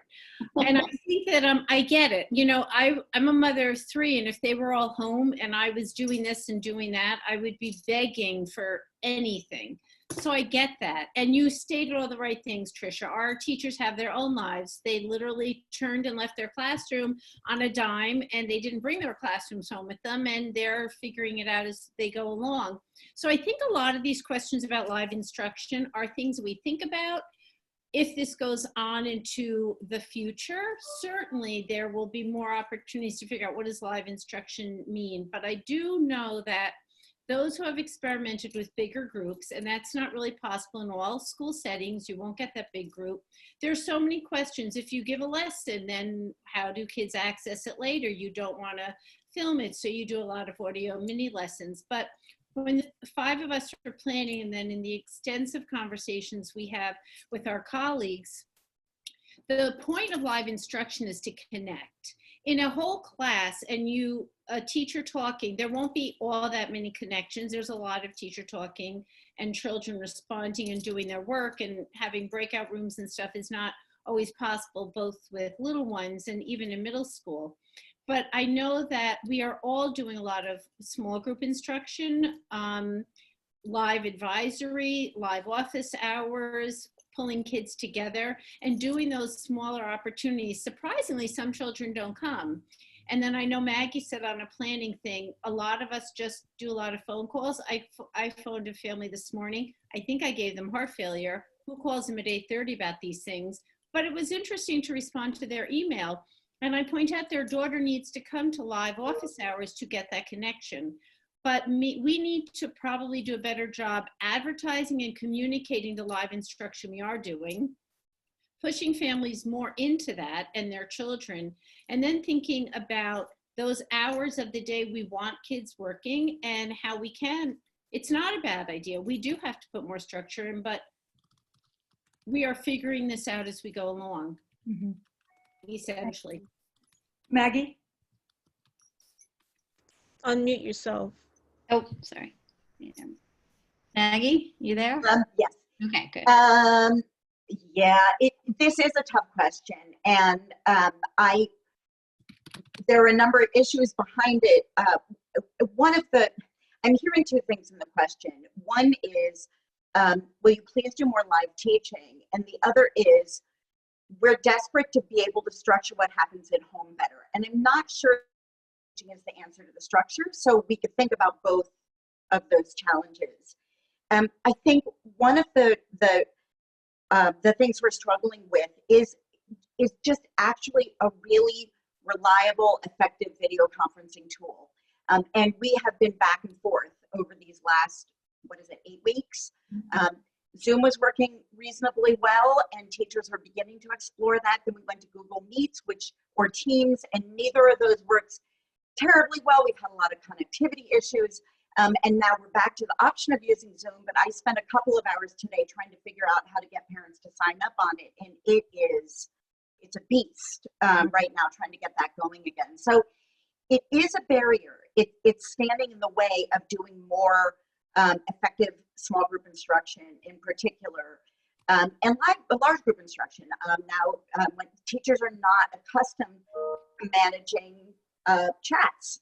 So that's one thing that comes up with Google Meets. It's like how the chat can be a really useful tool, but it's hard to keep some of our kids from abusing it and doing some sort of naughty off-task stuff in the chat while the teacher's trying to teach. So that gets to the next point, which is that our teachers are not convinced that it really is always the most effective way to deliver instruction. And we are looking at the results. What are we getting back from kids when we present our math lesson in a live instructional setting, as opposed to when we're delivering a videotape lesson that kids can watch at their leisure and watch a second time if they need to, and that isn't encumbered by some of the video glitches that we might have with some of the live instruction. And one of my teachers, I have not done an extensive study, that's for sure, but one of my teachers was pretty clear that the math work she got back from the videotaped instruction was better. So we're not entirely convinced. We have to really look into the learning opportunities and what happens with live instruction in the learning opportunity. Jackie's right, the connection opportunity is there. They need to see each other and they need to see each other's faces, their teachers' faces, and have some live interaction for connection. And then finally, we are all struggling with issues around equity. We have families in temporary housing that can find it very difficult to get onto live instruction. If you have 4 kids in a hotel room on their 4 different devices, that's really hard. And it doesn't mean that we're not going to do live instruction and that we're not going to do small groups, but it does mean that that may be a platform that's less helpful and accessible to many of our students and many of our really vulnerable students. So we're tasked with a couple of different things. How are we delivering instruction in the most effective, equitable way? And you know, they need to be effective for everyone and equitable to everyone to the best of our ability. And how are we helping parents to structure things so that they can manage their work lives and help their kids with school? So you have to remember, none of us were trained in teaching and learning remotely. We are leading schools without having the experience of teaching the way our teachers are now teaching. That's uncomfortable and it's difficult. I had a conversation today about iReady versus Khan Academy. I don't even know what these things look like. I haven't had a chance to investigate them. So you have to trust that we're working really hard, keeping your children's best interests at heart. But the struggle between synchronous versus asynchronous teaching, it's a tough one. And our teachers are professionals. District 2 teachers are smart cookies. They are dedicated, smart, thoughtful, hardworking. If they are not moving to a ton of live teaching right now, there's some really good reasons for it. At the same time, we hear you. We've heard you pretty loud and clear. Thank you so much, Maggie. Kelly, can you unmute Kelly? Yeah. Can you guys all unmute yourselves? Okay, great. Kelly, go ahead. Just to add on to my colleagues, another consideration we have is looking at our students in early grades, the early childhood grades versus upper elementary. And again, we have to take that into consideration when we think about synchronous versus asynchronous and how to meet the needs of our students. One thing I will say that we've learned that has been effective is looking at our ICT teams and the models that they're using. And we would like to see more small group instruction. Particularly, one methodology that we have found has been very effective in supporting our students is really the preview of lessons that are needed, so that for students who need that additional access, it is not a whole group, but is really targeted so that when they're either watching a video that has been created or going into a lesson that's coming up, that previewing allows us to support students with a diverse set of learning needs. And so that's something that we've walked away as a lesson learned. In addition, I think in the early grades, one of the things, it becomes very heavy dependent on families. For a 5-year-old to be on the screen for an extended period of time, they may be able to sit for an extended period of time, but often they will need support. And that means then we're relying on families to be there at that exact time as they're also navigating the other responsibilities that they have in their life. So we are trying to be extremely mindful of what we're offering, how we're offering it. And what I really see happening now is many of us are taking these lessons learned and talking across our schools to say, with our teachers, we need to hear from them as well as our students and our families to say, tell us what works. Tell us what feels like it's been impactful, and tell us what are some of the questions that you have. And then that speaks to the technology issue also. Just as my colleagues pointed out, we walked away from our buildings and many of us took a box or maybe even 2 boxes, and we now realize it would have been helpful to take 10 boxes.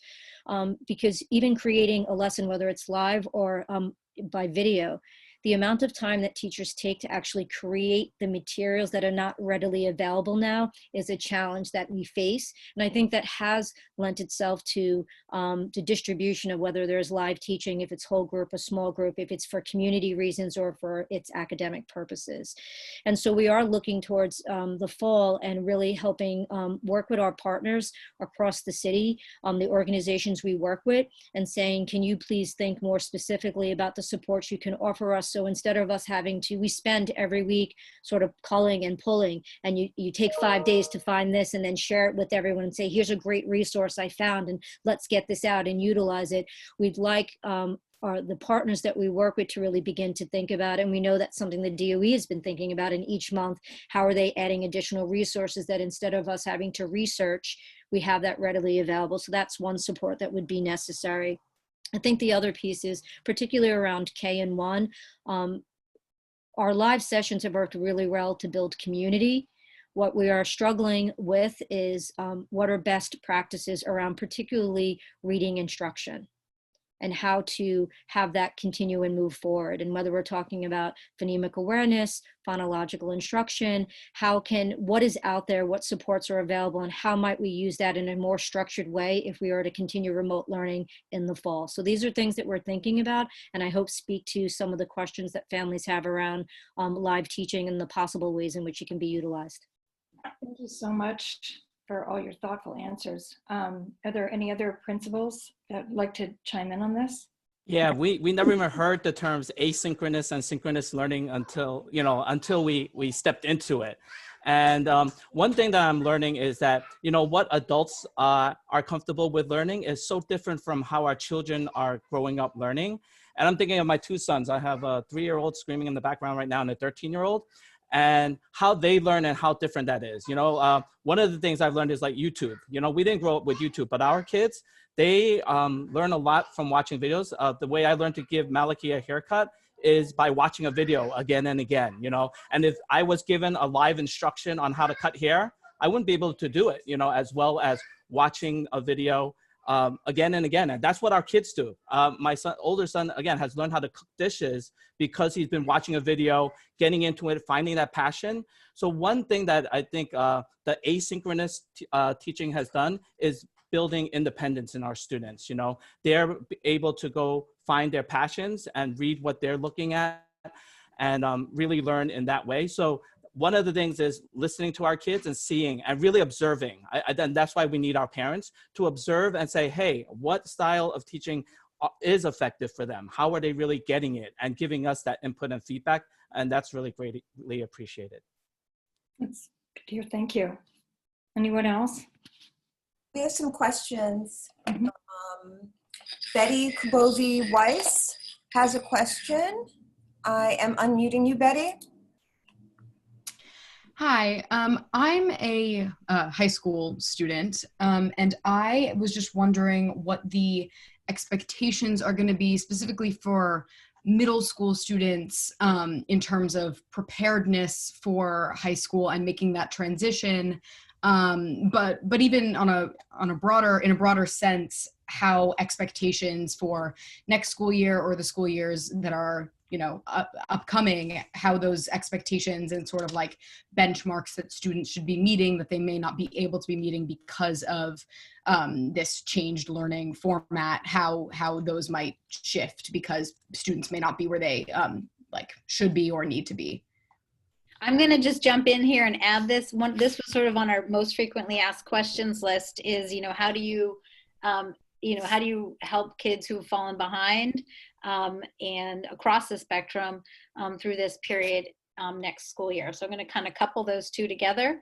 Who would like to take a stab at this? Yes. Terry?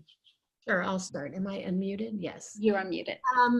So I think one of the things that we've been working on at 276 is really figuring out that the executive function piece is one of the things that's really getting in the way with kids being successful. And it could be organizing their home, like office space, like where are they working? What's the home environment like? Are they sitting at their desks with their music all around them and their Legos on their desks, ready, trying to work while also playing with their toys? Or do they have a quiet, organized space that helping them work? We have a lot of kids, especially in middle school, who are really struggling with the schedule, who are not struggling with the schedule. They are going to bed at 2 or 3 o'clock in the morning. And then we had one student, we had a conference set up with him and his mom at 2 o'clock, and he couldn't make it because they were eating breakfast. So the schedule is going to be a real surprise when we go back to school. But I think two big things the teachers are doing right now is really helping the kids think through executive function and how do we plan, how do we look at our schedule, how do we make a schedule, how do we keep all the different Google Classrooms organized. It's 7 o'clock, everybody's cheering outside my window. The other thing is the teachers are really working on maintaining a real curriculum. They've pared it down because it's harder to do remotely than it is in person, but they are thinking very carefully about what are the essential things we need the kids to be able to do by the end of the year. And this is K through 8. And how can we support the kids in achieving those objectives? That said, we are going to have kids who are really struggling with anxiety around this whole remote learning thing, and it is making it impossible for them to do schoolwork. So we are supporting them as best we can. There is tremendous amounts of outreach on the teachers' behalf, reaching out to kids and families, making sure that they're participating, trying to get some kind of work in. So that's what I have to say on that one. Okay. Jackie, let me unmute you. Okay. Jackie, you do it. Okay. I thank you, Terry. Everything, the executive functioning piece is huge. And I do think that, I know we were taken by surprise by the desire of our kids to sleep during the day, especially the 8th graders, and then to post things at 12 or 1 o'clock and actually then text their teachers thinking they were getting feedback. Big mistake, not happening. So, but it's such a lesson learned. You know, we didn't expect that. And we are beginning to talk about how are we going to get our 8th graders ready for the possibility that this can go on. Like, what is high school going to look like? Not that we can change them miraculously, but it really is pressing right now. We have about 6 weeks to say, you need to know what you're doing well, and you need to know what has to change for high school, because you've got to try hard to practice some of those things that you're going to have to do in high school around organization, your scheduling, and things like that. We don't have all the answers, but it is something that we have to think deeply about. And I hope all of our, as colleagues, we can share ideas, because we do have to get the kids back on the track to get ready in case this goes on for a while. Okay. Shanna? Okay. Anyone else? Mara, you want to ask? Yeah, we have some questions. Catherine Doyle has a question. Does Catherine Doyle still have a question? Catherine, you put your hand down. Do you still have a question? Catherine? Catherine Doyle, I'm going to unmute you. Nope, no question. Okay, I'm going to mute you back. Thank you. Move on to the next person, Alice Bank. Blank, let's see. Alice, you should be on the screen. There you go. I actually don't have a question. I'm sorry. I just, I somehow didn't mean to raise my hand. I'm fascinated by it all, but I do not have a question right now. Thank you. Thank you. Jason Friedman.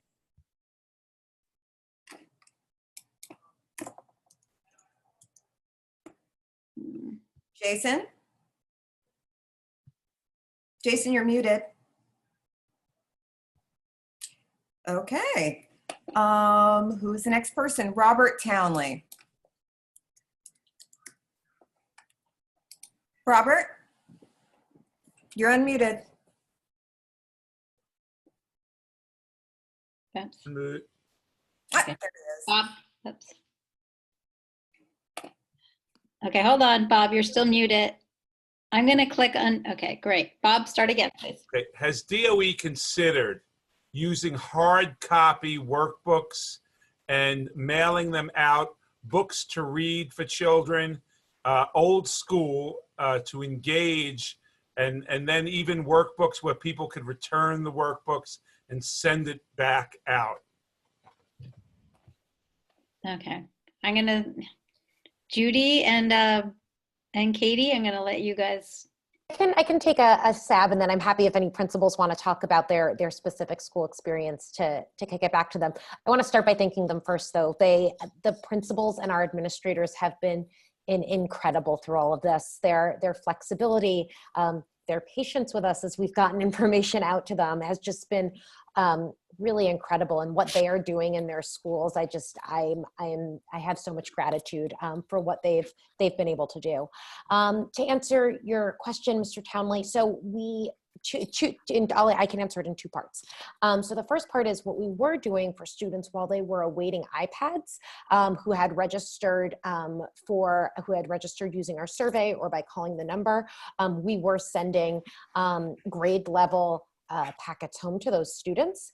But as far as mailing things out and having that be the solution, no, I think there were some concerns about having to mail things back and forth, not knowing all of the, like somebody had said earlier in this conversation, we're not doctors, we're not health experts. So I think there were some concerns about sending things back and forth. But then also more than online, more concerns than online of what kids are doing online, or you balanced it?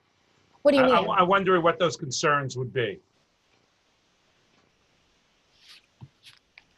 Like how we would mail things back and forth. So having people leave their homes, they had to send things out. How the people mailbox, would, how people would have to get things, like how maybe people one way. Okay, yeah.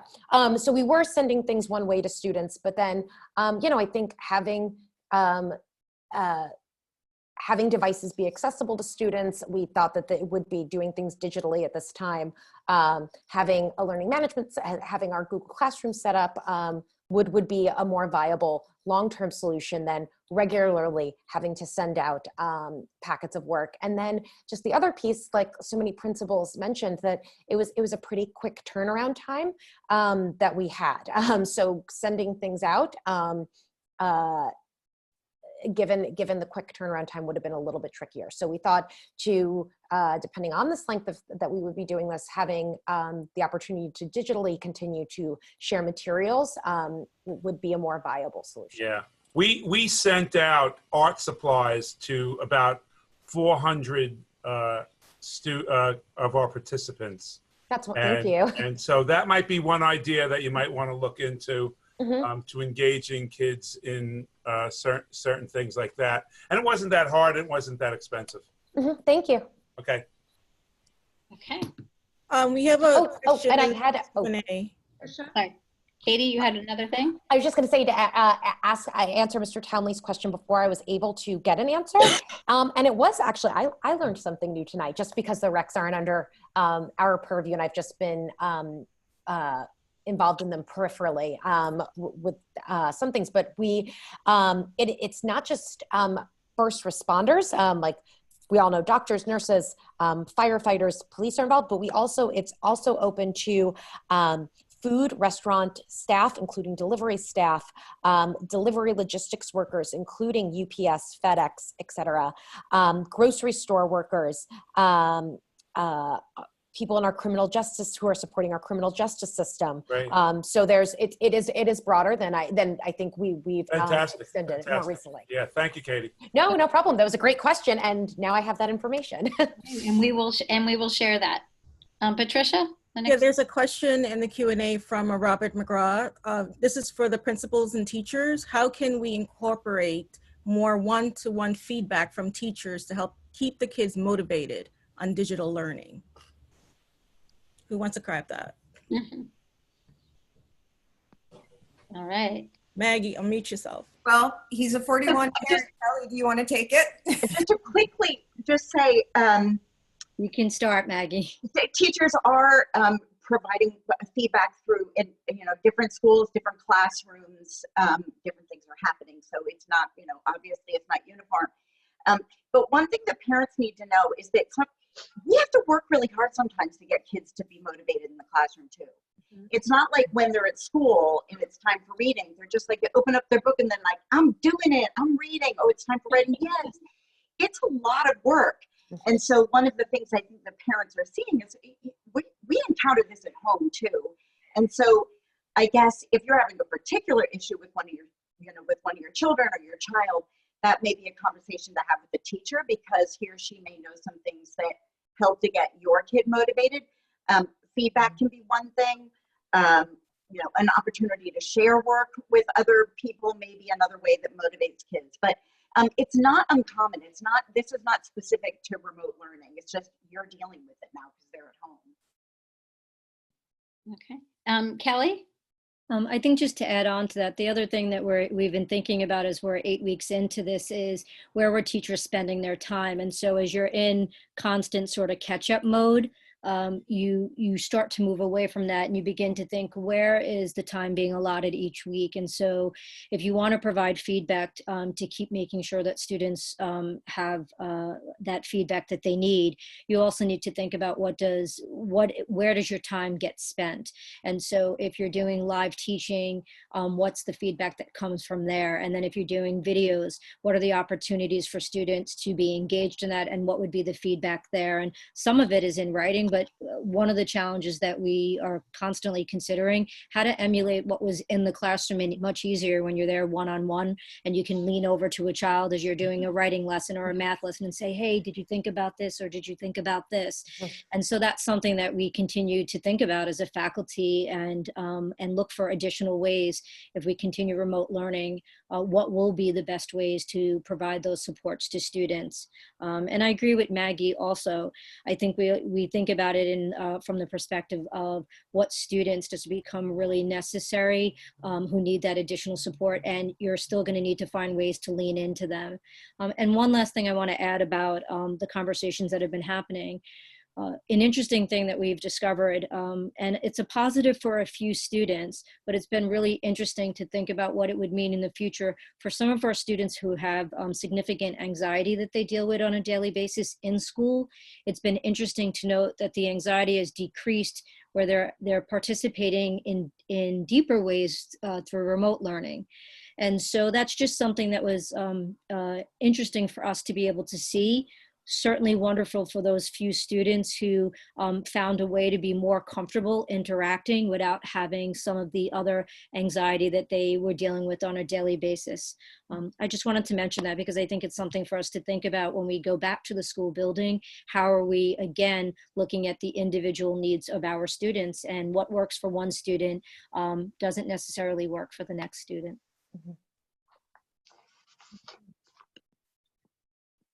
And Mara, I'm going to unmute you.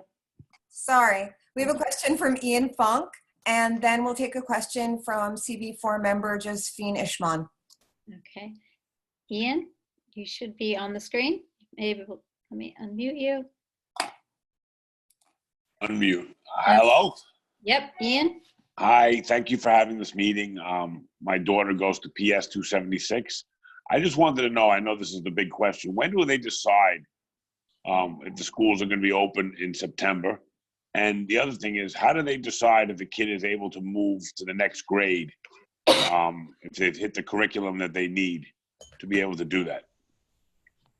Okay. Terry, do you want to take that? Hold on, let me unmute you. Where? Terry? I did it. Okay. I would love to know when the DOE will make a decision about remote learning in the fall.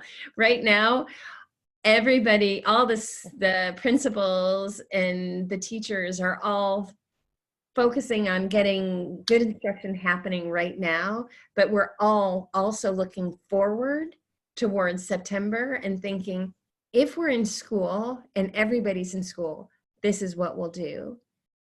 If we're not in school, this is what we'll do. And if we're in some halvesies kind of situation, this is what we'll do. So I'm just going to go out on a limb right now and tell my DOE people that the hardest part of this is always it seems like they're last minute decisions coming out. And so, you know, when the global pandemic was declared by WHO on Wednesday, if the Department of Ed had said then, we are getting ready to do this, we don't have an exact timeline, we would have started sending stuff home with the kids right away. And our turnaround time, and the kids would have had their notebooks at home, and many things like that. It really would have shifted a lot of the work. It would have been a much smoother transition. And so as fast upfront information you can give us, even if you don't want us to say, we will keep the secret, and it will allow us to plan more effectively. So that's just my public plea for some advance warning. Ian, the teachers are actually paying very close attention to how the kids are doing right now in school. They are collecting as much evidence as they can. It's hard in kindergarten to see what a kid can do on their own. We're trying out with some assessments to tell the parents, we want to just see what your kid can do. On this one, don't help. Because in kindergarten, you want to help your kid be successful. And quite honestly, the standards for kindergarten say with support, kids are able to do this work. But we need to see what can they do without support so that we can then understand what the job is for the fall. So, and that's for every grade. Really, so that's one of the things that we're doing right now. The teachers are working very collaboratively to see they've looked at what their units usually would be, what the outcomes usually would be in a regular school year. And we're kind of compacting those and letting some of them, the less important ones, go off to the side for the moment to make sure that we have the essential ones in place so that when the kids move to the next grade, the teachers have a very strong sense of what had been accomplished already and what gaps and what reinforcement we need to fill in the blank, to fill in what's missing. So I think the kids will, by and large, be as ready as they can be for the next grade. The teachers are working very closely with the children, and they are working very closely with each other so that it won't be your usual first grade, kindergarten to first grade or first grade to second grade, but the teachers are already having conversations with each other about what's different and what to expect. And so then how do we tweak? That's the answer. Okay, thank you. Josephine, you're next. Oh, thank you. First, I just want to say thank you so much to Community Board 2 and 1 for hosting this forum. This has been so helpful, even just for me as a parent, to be reminded of things that we know, but just to remind everyone that teachers, were not trained in the area of virtual learning, that you literally left with one box and no plan. So it's been amazing what has been accomplished.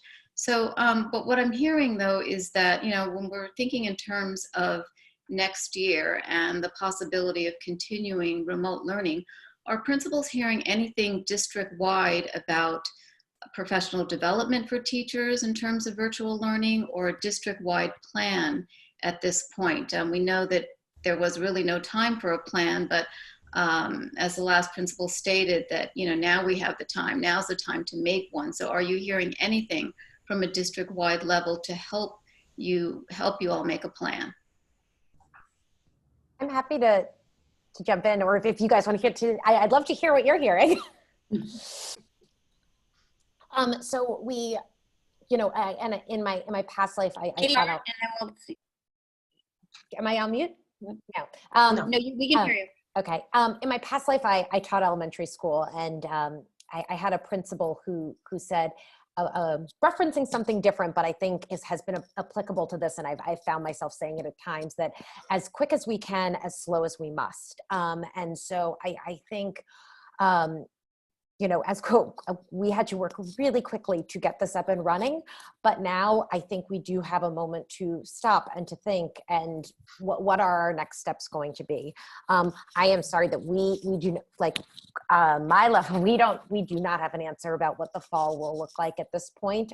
Those are things and those are decisions that are above my pay grade at this point. But what we are starting to think about is, based on what we know, based on what we're hearing from our administrators, from our staff, from our parents, what supports will our teachers be needing, and starting to, whether that is if we are continuing remote learning, and how do we improve this, how do we build on this, but also thinking about for when we return and the supports that our students will need, the supports that our staff will need, how will we be able to meet those? Because we know that when we return, this is going to impact our students. It's going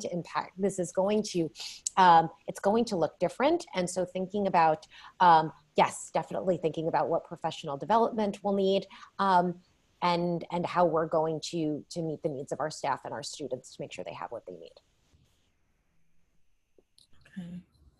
Okay, Terry? Yes. Oops. Go. Well, at District 2, we are already exploring social emotional learning work to support the kids in transitioning. There are resources. We are studying those things together, thinking about what's available, what might be needed, what's applicable to this particular situation. So we are looking first at the social emotional learning. We are also, as a district all year, have been really looking at how do we support kids who are struggling in their literacy and math acquisition. So they're not learning it as quickly as other children. So we've been spending a lot of time thinking about that as a district. What resources are available, what programs, how do we assess kids? So a lot of that is already in place. And part of the trick is going to be figuring out how do we collect that data to then put the programs in place. So I met with my early childhood team today, and we were talking about what exactly is happening now. What are we going to need to put in place in terms of phonics, phonemic awareness, and those types of programs? What are we going to have to do, and how are we going to do that? And so we started that conversation today. And part of that is figuring out what do we have to do, and then what training do we need to support teachers in doing that work. All right, we have a question from Jocelyn Anker. All right.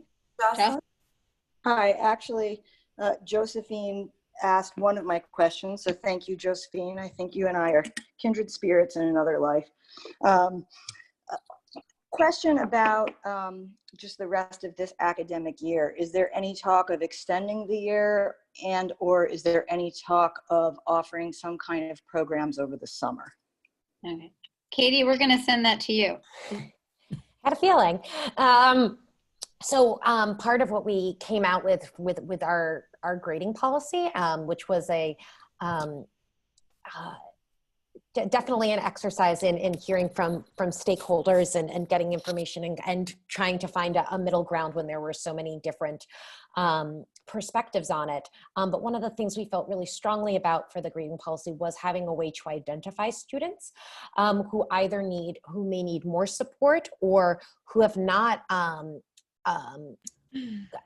who their teachers are able to say have not completed the work necessary to have a grade in the course. So our summer program this year, Summer in the City, will look a little bit different than it has before, and it will be for students who need additional support based on where they are at the end of the year. So the first question I think that was asked to extend the school year, that is not something we're currently discussing. And then our summer programs will be for students who are identified as needing more support. Okay. Thank you. No problem. I have a question from the Q&A. It's from Allison M. One thing that as a parent I struggle with is the lack of visibility into what and how my kids are doing without papers being sent home or the traditional folder communication. Is there a way in Google Classroom for parents to see the comments that are made that doesn't require us to go in to every assignment? For example, can there be notices sent to parent emails that there were comments made, etc.? Have principals seen this as an issue?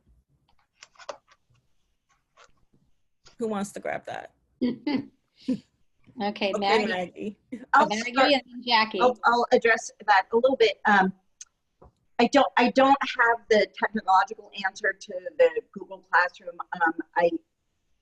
But I can say I know that my teachers are working kind of ungodly hours, and so adding on emailing parents when they've made comments is not something that I think they're going to be able to take on. I do know that all of our teachers are offering some kind of parent engagement time. So if you reach out to teachers, and you will likely be able to sign up for a time to check in with them about how your student is doing. I think the other another way to go would be to tell your kid ahead of time, I want to see your teacher's feedback. Please show me, 3 things that you got feedback on. Again, this is going to be age related, but yeah, I'd take advantage of the parent engagement time if that's something your teachers communicated to you. Okay. Jackie? Whoops, let you do that. I was actually just texting that question to the assistant principals. And that is a great point to bring up because Google Classroom is overwhelming. If you're a parent and you've gone into it, there are thousands of emails. Oh my gosh, it challenges our executive functioning, forget the children. And next week is parent-teacher conferences, which is on some levels ironic because I do feel like all of us probably feel like our teachers are stalking some families by email, text, and phone calls. So this will just be another layer. But that's a great point. We do have to find out and do some real communication on helping the parents understand how to do Google Classroom. They need a whole tech session, how to get into it. They're invited as guardians. Do they understand what that means? Do they know what the grading is? And all of that. It's all these things that we don't know, and then we know, and then we're like, oh, we're going to do it. So the questions when why aren't you? It's like, well, this is new, but that's a very good point, and we can start bringing that up. We have to do a lot of, and we haven't done any yet. We have to do a lot of parent workshops, and maybe the district can start helping us do that because parents need to be able to not be scared to go into Google Classroom and to understand that they have to be in there, and we need to make it available to them. So whoever asked that question is great, but Shayna has an idea, thank God. Okay. Unmute yourself. Anna.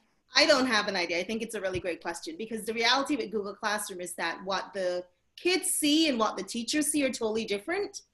And 2 weeks ago, my teacher teams decided to become a student in Google Classroom, like a fake kid, to actually see what the kid's perspective is.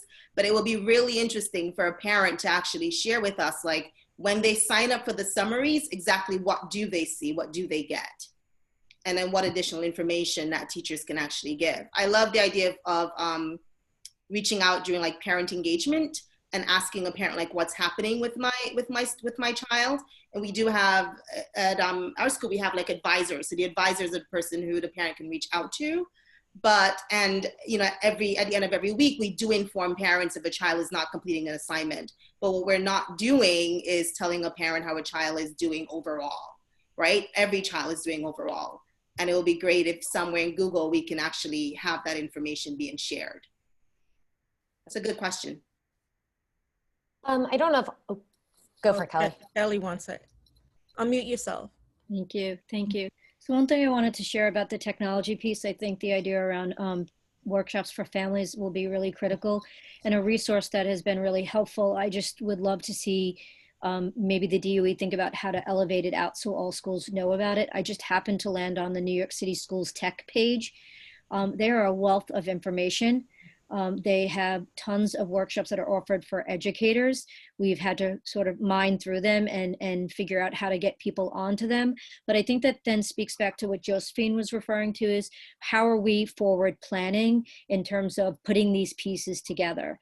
And so we know that there's a significant technology piece that needs to be addressed, support for teachers, but also support for families. And I think if it's left for individual schools to have to take that piece on solely by themselves, we're going to see some gaps and inconsistencies continue.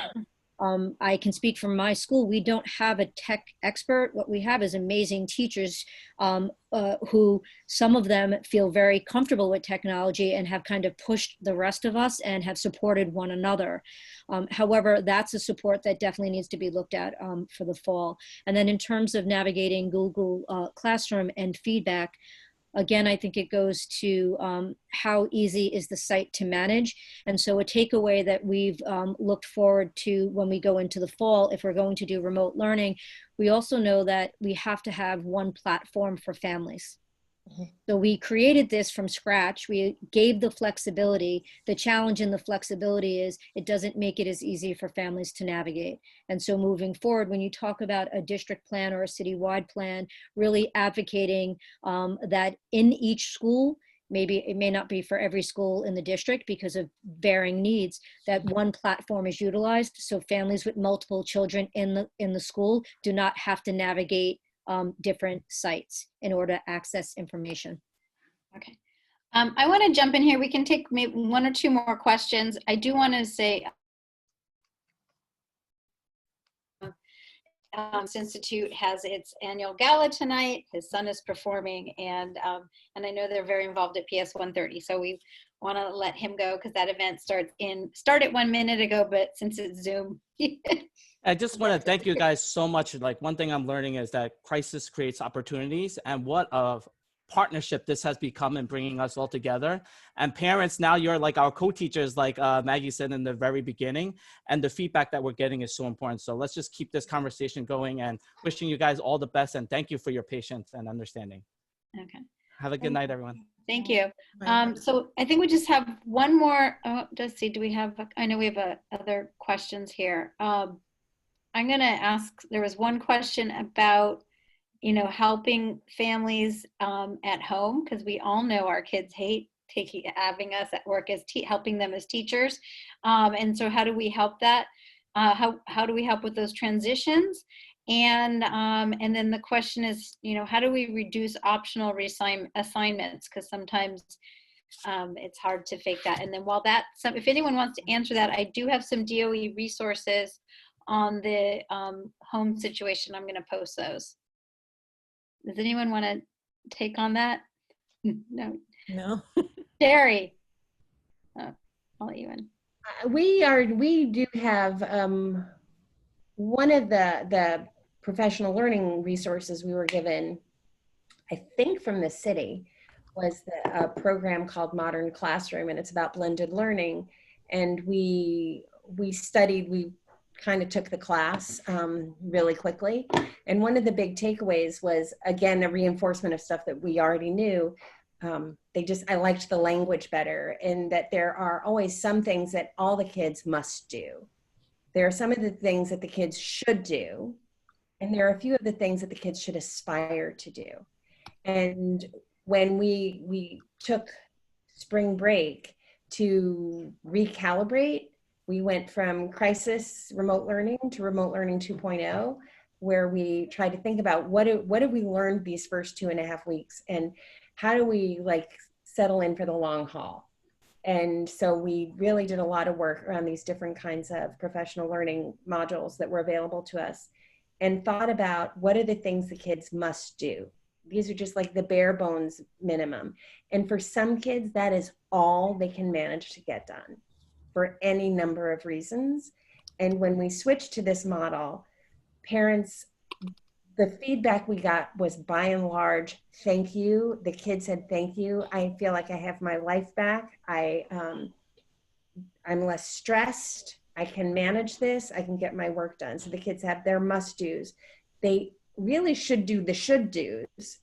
And some of them are aspiring to do the more complex tasks. And having layers of options like that is really important. So it's not about mandating that, because when we start mandating it for everybody, we lose a lot of kids who don't have the capacity at home to do that work. And so we're always trying to balance the need of this whole range of groups of kids, whether we're trying to figure out how this grading policy is applying to our schools, whether we're thinking about how much work needs to get done, what the schedule is, how often to do live teaching, how often to set up ed puzzle videos.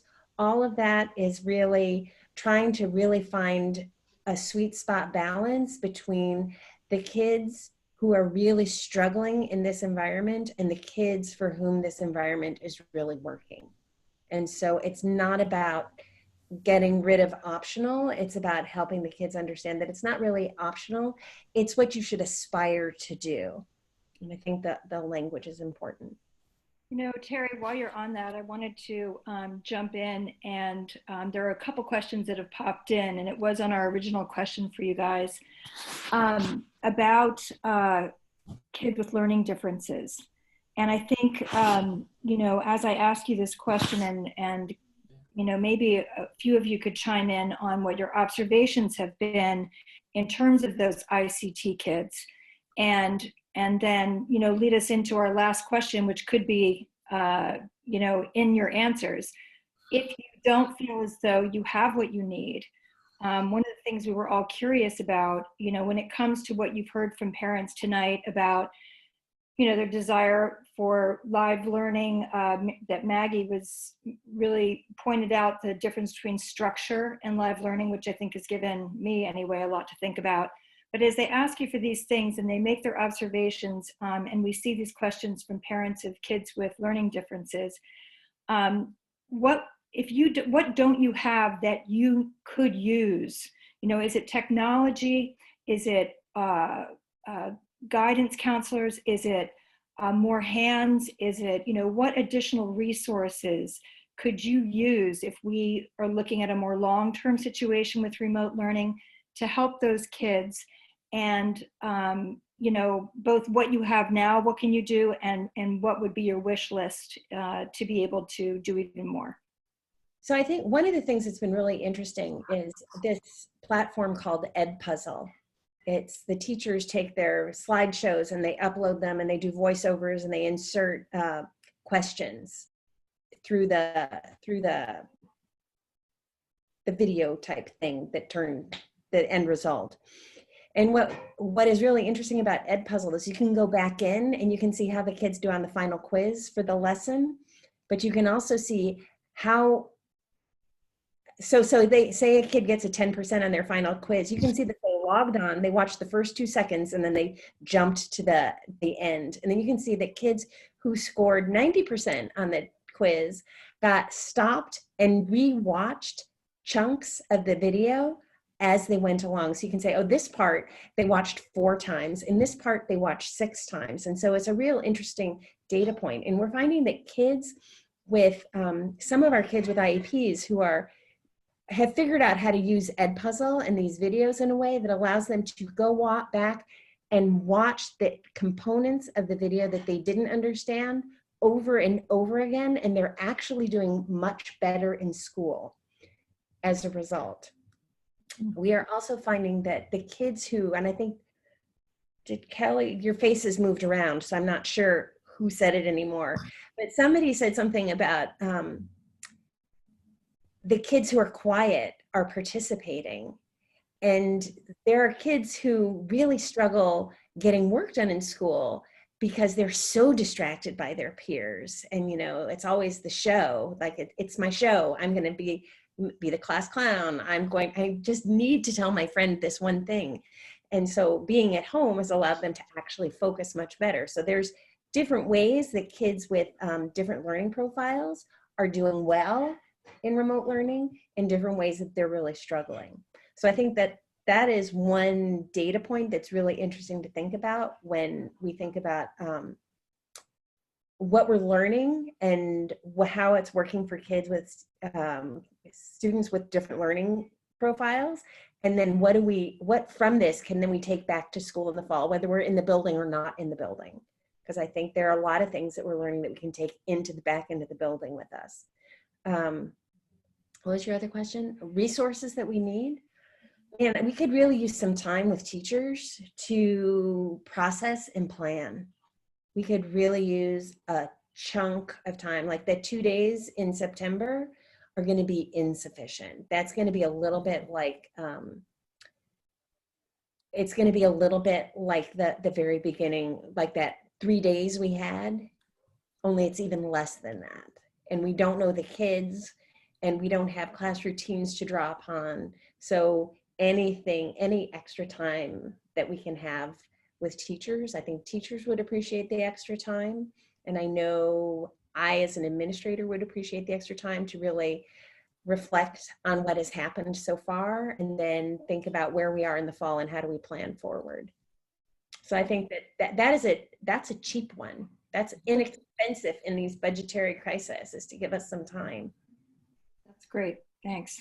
And I think when Terry brings up the budgetary crisis, that's where it really, this is going to be very difficult. We are heading into one of our harder falls that maybe we've ever encountered, because we have kids, if not all of our kids were in school all summer, not only will they have had deficits in their learning for these 15 weeks or so, 16 weeks that we're out of the school building, but they'll also have summertime that they aren't getting regular instruction. And we are facing massive budget cuts. And so I think this is huge, but we need people, we need personnel. If you want children with learning needs to get more support at home, we need more people who can provide that support. I fund 2 full-time people for 2 part-time jobs, and they are working their tails off. I'm very worried about maintaining their positions in the school when they're going to be needed more than ever. So we're facing a really, really, really challenging time. And I agree that time with the teachers is huge. If we can get that time in June, that would be fantastic. But asking teachers to come back early from the summer, that should cost something, because they should be paid for that time.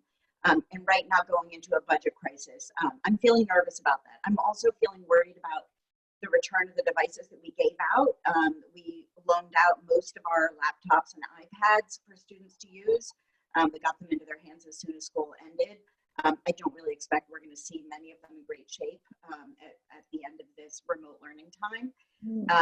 So those are 2 issues I'm worried about. Just to join in with what Maggie said, when we gave technology out, given that our budgets are currently frozen and the money we would have utilized to purchase those supplies for the fall can't be, we can't do that now. It is definitely something that we have to take into consideration. How will we have the tools and equipments necessary to then provide access for our students? And then the second piece, I'm very concerned in terms of the budgetary cuts, like everyone else across the board. However, how it will impact our students when we already struggle to fund a full-time guidance counselor. We choose to use our funds that way, but we are never fully funded for that position. It takes so many students to have mandated even counselor, that we can anticipate from what we're hearing from families and the stress factors that are happening for them and for our teachers. How might that be addressed? Is that something that how can that be looked at for the fall in light of the potential cuts that are faced? How can we support the emotional well-being of our students, our faculty, and families? I want to just jump in here. I think we have a couple more questions. But I want to share that several people have asked, we've live streamed this, or we did not live stream this, but we'll have a copy, and if we are able to upload it, we will upload it to the community board various Facebook pages and share links with the schools, and we will have, at a minimum, we will have a summary of all the questions sort of grouped so people can see what those are, and we will share those everyone. And Mar or Patricia, there was 1 or 2 more questions. You want to get those?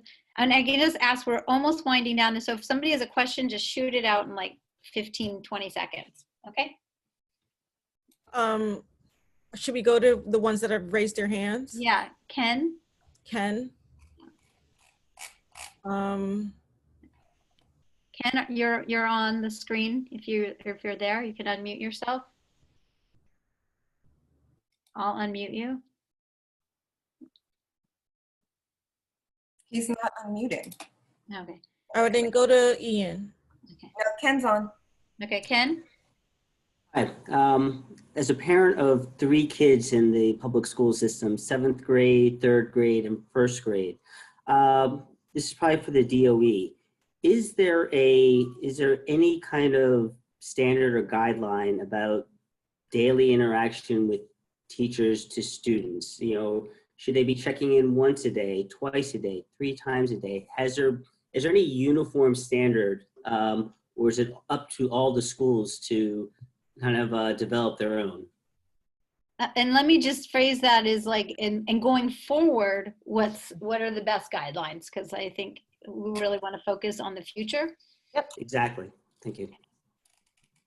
So we had put out information that students needed to be engaged, and we needed to be tracking student engagement each day. And there were a multitude of ways that this could be done, just for checking in with students, for safety and health reasons. And what we are doing right now is we are exploring ways to, and looking at coming out for a policy about what this, for what synchronous instruction for teachers working with their students should be. Okay. Okay. The next person was Ian Funk. Ian, unmute yourself. I'm sorry to ask two questions. If you want to get involved, it seems like there's a problem with the budgets. If I want to get involved to try and solicit private people to make donations, how do you do that? Is there someone that can contact me afterwards? Ian, I think you should work with your PTA, but if you want to do something centrally, Katie is. I can look into this. We have the Fund for Public Schools, which is separate from our central office, that works with larger scale fundraising for us. But I can look into that. So, and more locally, Josephine, do you want to share anything on with, some of the efforts with the transition, raising funding some stuff for students in transitional housing? We can share that in the chat. Yeah, you can certainly put it in the chat, but the CEC has been working with several schools, including a PTA member, Jocelyn Acker, who was on the phone earlier, and they have been doing an amazing job putting together gift packages for students in transitional housing in District 2. So schools have been basically going on Amazon, and you could purchase whatever is on the wish list, and the Amazon will directly send it to the school. So Janine could put that in the chat, but if anybody is interested in helping these students, and that's a way of doing that. Okay, great.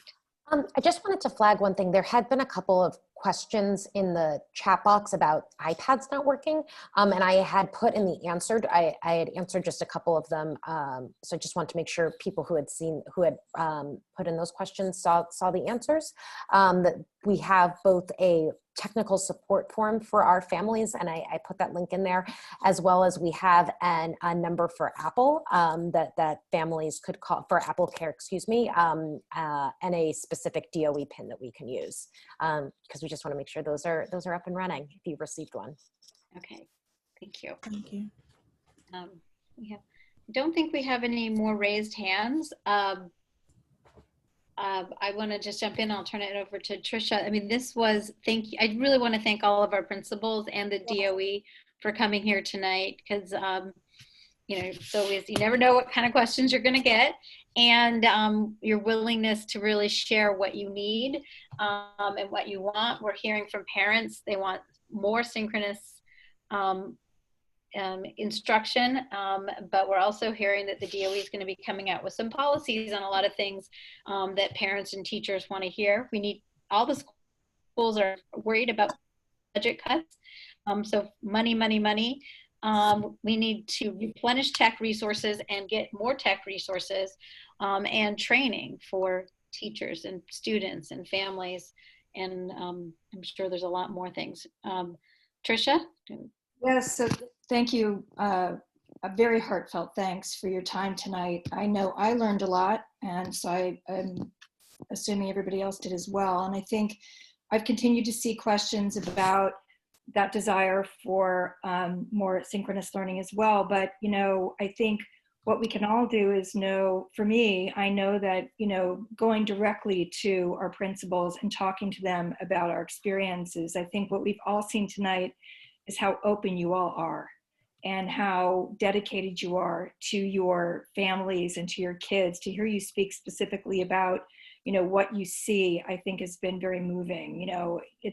As a public school parent, there are so many kids you never think, they're seen, but I think that, that's what I've taken away from tonight. And it's also been great to hear in terms of what you could use for support. I think, we did get a lot of questions about our kids in ICT classes or even IEPs. There's a lot of parents, I will include myself in that, with kids with ADHD that are having a hard time creating structure. But, you know, I, for one, feel confident reaching out to you if you are my principal to reach out to you to discuss that further. So I hope that everybody here that didn't get their questions answered will feel comfortable to do that. I've just heard such a positive, collaborative tone in this meeting, and I'm just very grateful, and I'm grateful to the DOE for coming tonight and for staying for such a long time. I think it's been so helpful to have you here to answer questions we didn't even know would come up. So thank you to you as well, and to our 200 participants tonight. Thank you all so much for tuning in, and you know, we'll probably be doing this again. So with this kind of support, look to hear from us again soon. Okay, thank you. Everyone, we're Community Board 2 and Community Board 1 is welcome to. We're going to go into business session, which means it's open to the public, but only community board members participate. We'll probably go for 5 or 10, 15 minutes max. So at this point, you are welcome to stay, but you also don't have to stay. Community board members, just raise your hand to make it easier for us, and we will promote you back onto the screen. So I want to thank you everyone for joining us. Okay, thank you. Bye. Bye. Okay.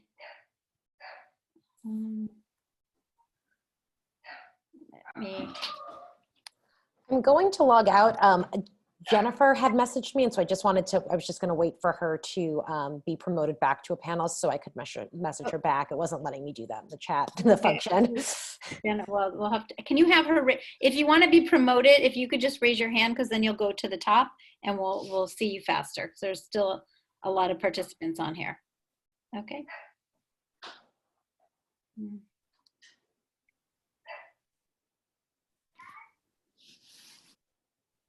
Sorry.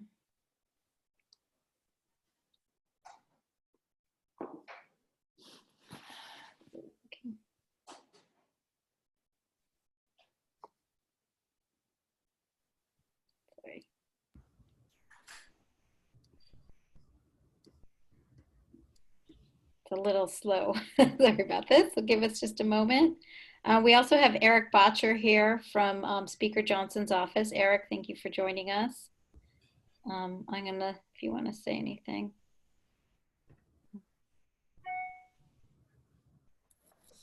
If I missed anyone. I'm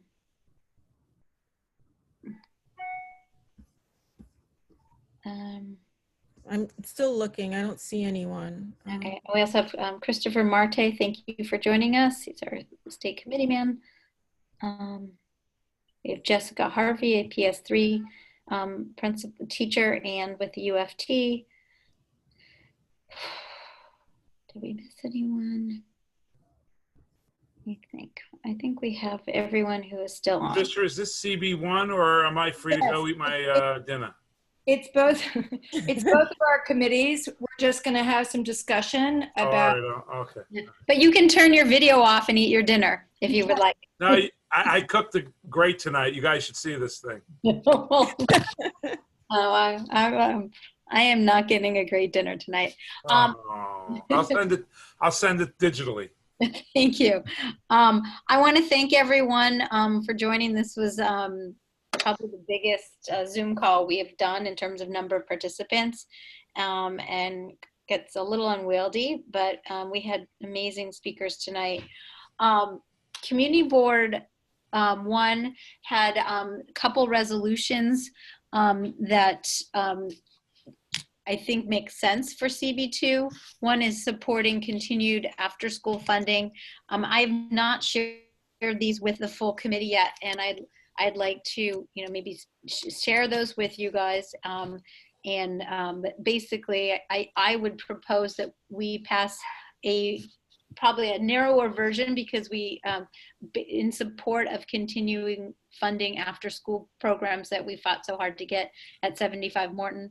I don't know if anyone else has any comments and thoughts on that. And obviously, just unmute yourselves, because I'm going to let you guys do that yourselves, so we don't have simultaneous muting and unmuting. Okay. Any comments or questions on that? Okay. In terms of the legislation, supporting federal legislation for more funding for remote learning, we heard some very specific needs today, and we also heard some, that's a much broader bill. But I will share the draft of the resolution with our committee.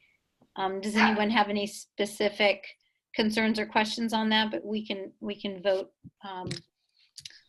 once we share it, we can vote via email. Okay. Okay. Sorry, I have a. Okay, so the meat and potatoes of our meeting, we got a Tricia and I were talking. What we'd like to do is probably put together, really go through the notes and the transcript and the questions tonight, and pull together everything we heard before the meeting and during the meeting, and pull that together in terms of a document that really, I mean, there are several budget processes taking place. There's the New York City budget that's going to, that the mayor has proposed, and that's going to be going to the city council in the next month and a half. There's the additional state cuts. There's the federal need for, federal bailout funds. And, I think we need to help our local schools prioritize, where we need the money the most. Tricia, did you want to? Yes, I think that, obviously it's going to take us a little bit to come over this, but, I have several ideas in terms of potential resolutions based on what we heard, a lot about money. And I think for our committee, I think what I'd like to do, and maybe it is that we pass something together, but I'd love to just spend some time after this meeting. I was going to open this up to see if our committee members that didn't have a chance to speak during, if they wanted to speak and didn't have a chance to speak during the principal session, first of all, whether they had any points to add towards their impressions, and then take those along with what we find in the Q&A after we read through everything afterwards, and come back with some ideas for some resolutions. I don't think I have enough right now to put it together. Yeah. We have several. Amy, Bretta, just unmute yourself. I'll let you. Thanks.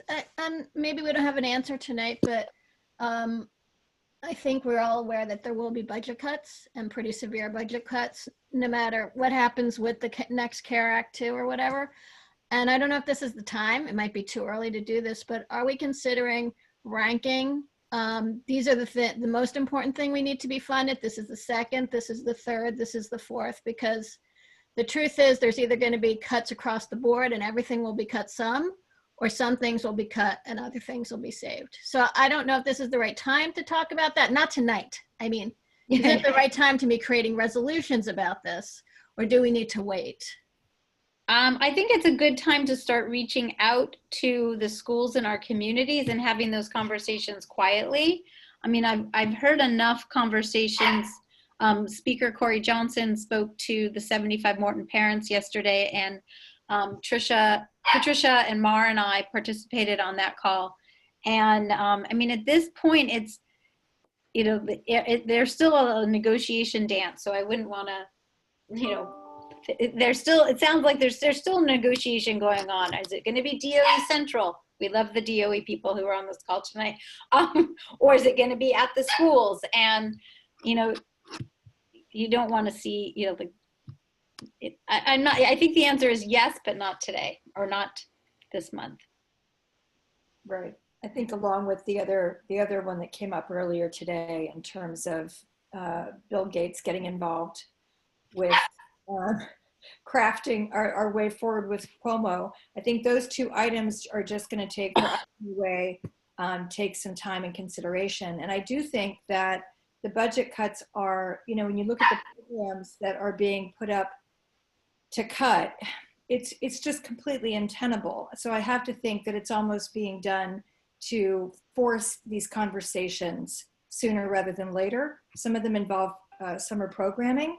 I have to think that the smart people we have at the mayor's office and at the DOE are thinking ahead of what that means if all the summer youth programs are cut in terms of what the summer will look like in New York City, as well as sending our kids back to school without the proper technology in place if we're still at least even doing a hybrid.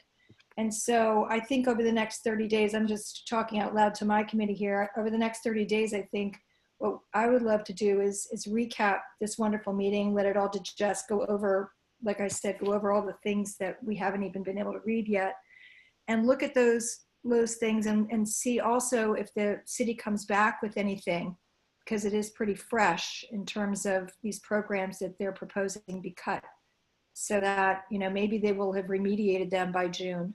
And if they haven't, then I would love to do a joint resolution with you all. I think the more we can work together, the more impact we're going to have on any potential legislation. Yeah. So those are my thoughts. Does anybody want to say anything? I'm going to say Barbara and then Keen, and if you could just unmute yourself. Okay. I'd like to jump on the. Barbara is a former middle school principal. I'd like to jump on some of the suggestions. Can you hear me? Mm-hmm. Yeah. I'd like to jump on some of the suggestions that were made earlier about, there was a parent who said that he was interested in raising money, getting money raised for the schools and so on. And then earlier there was a mention of the wealthy people in the New York City area. You see programs on television for Broadway Cares. Last night they did something for Rise Up. What about tapping into all of the New York City school graduates that have achieved such success all over the country and live in New York City, and those that are going to be part of Mayor de Blasio's virtual graduation for every senior? What about tapping into those people for monies for our special programs, for after school, and special things that are not in the budget? Why not ask them to give back to the schools that they graduated from? There are many of them. Well, don't you think that would be the fund for, what's it called, the fund for the public schools? That would be the mechanism to do that with. So I would think if you had those suggestions, which are good ones, they're the ones who do the big, massive fundraising thing, centralized funding for the public schools. Amy, how does one get to them? I'll give you the name of, I forget exactly what it's called. You can just Google them online, but Julie Shapiro is the head of it. Janine, can you send me any information and I'll contact them? Yeah, I'll share it with the whole committee after we finish this call. And you had another comment or question? No, it was mostly about the monies, because I agree there's plenty of money in this city and there are many people that have graduated from our city schools, and now is the time to let them put it up and give back to the schools. Okay. Keen? Yes, I just wanted to say that I really think the best part for me of this meeting has been the collaboration between the principals and CB1 and CB2. And I am actually thinking in terms of what Amy is saying about ranking, what everybody is saying, Barbara's saying about money. I mean, we can work together and we'd be stronger with each other and going forward. I think we do have some clout here. Yes. And we can better use it right now, in the next month. But I thank you for both Patricia and Janine. I mean, this is very nice to know. Yeah, I want to give a shout out to Mar and Patricia as well, because they've really worked hard. We did not get 6 principals coming to this meeting from, they were great, and we could have had more, but thank you. Any other questions or comments? Okay. Okay, so we got some work to do. Expect some emails. Thank you, everybody.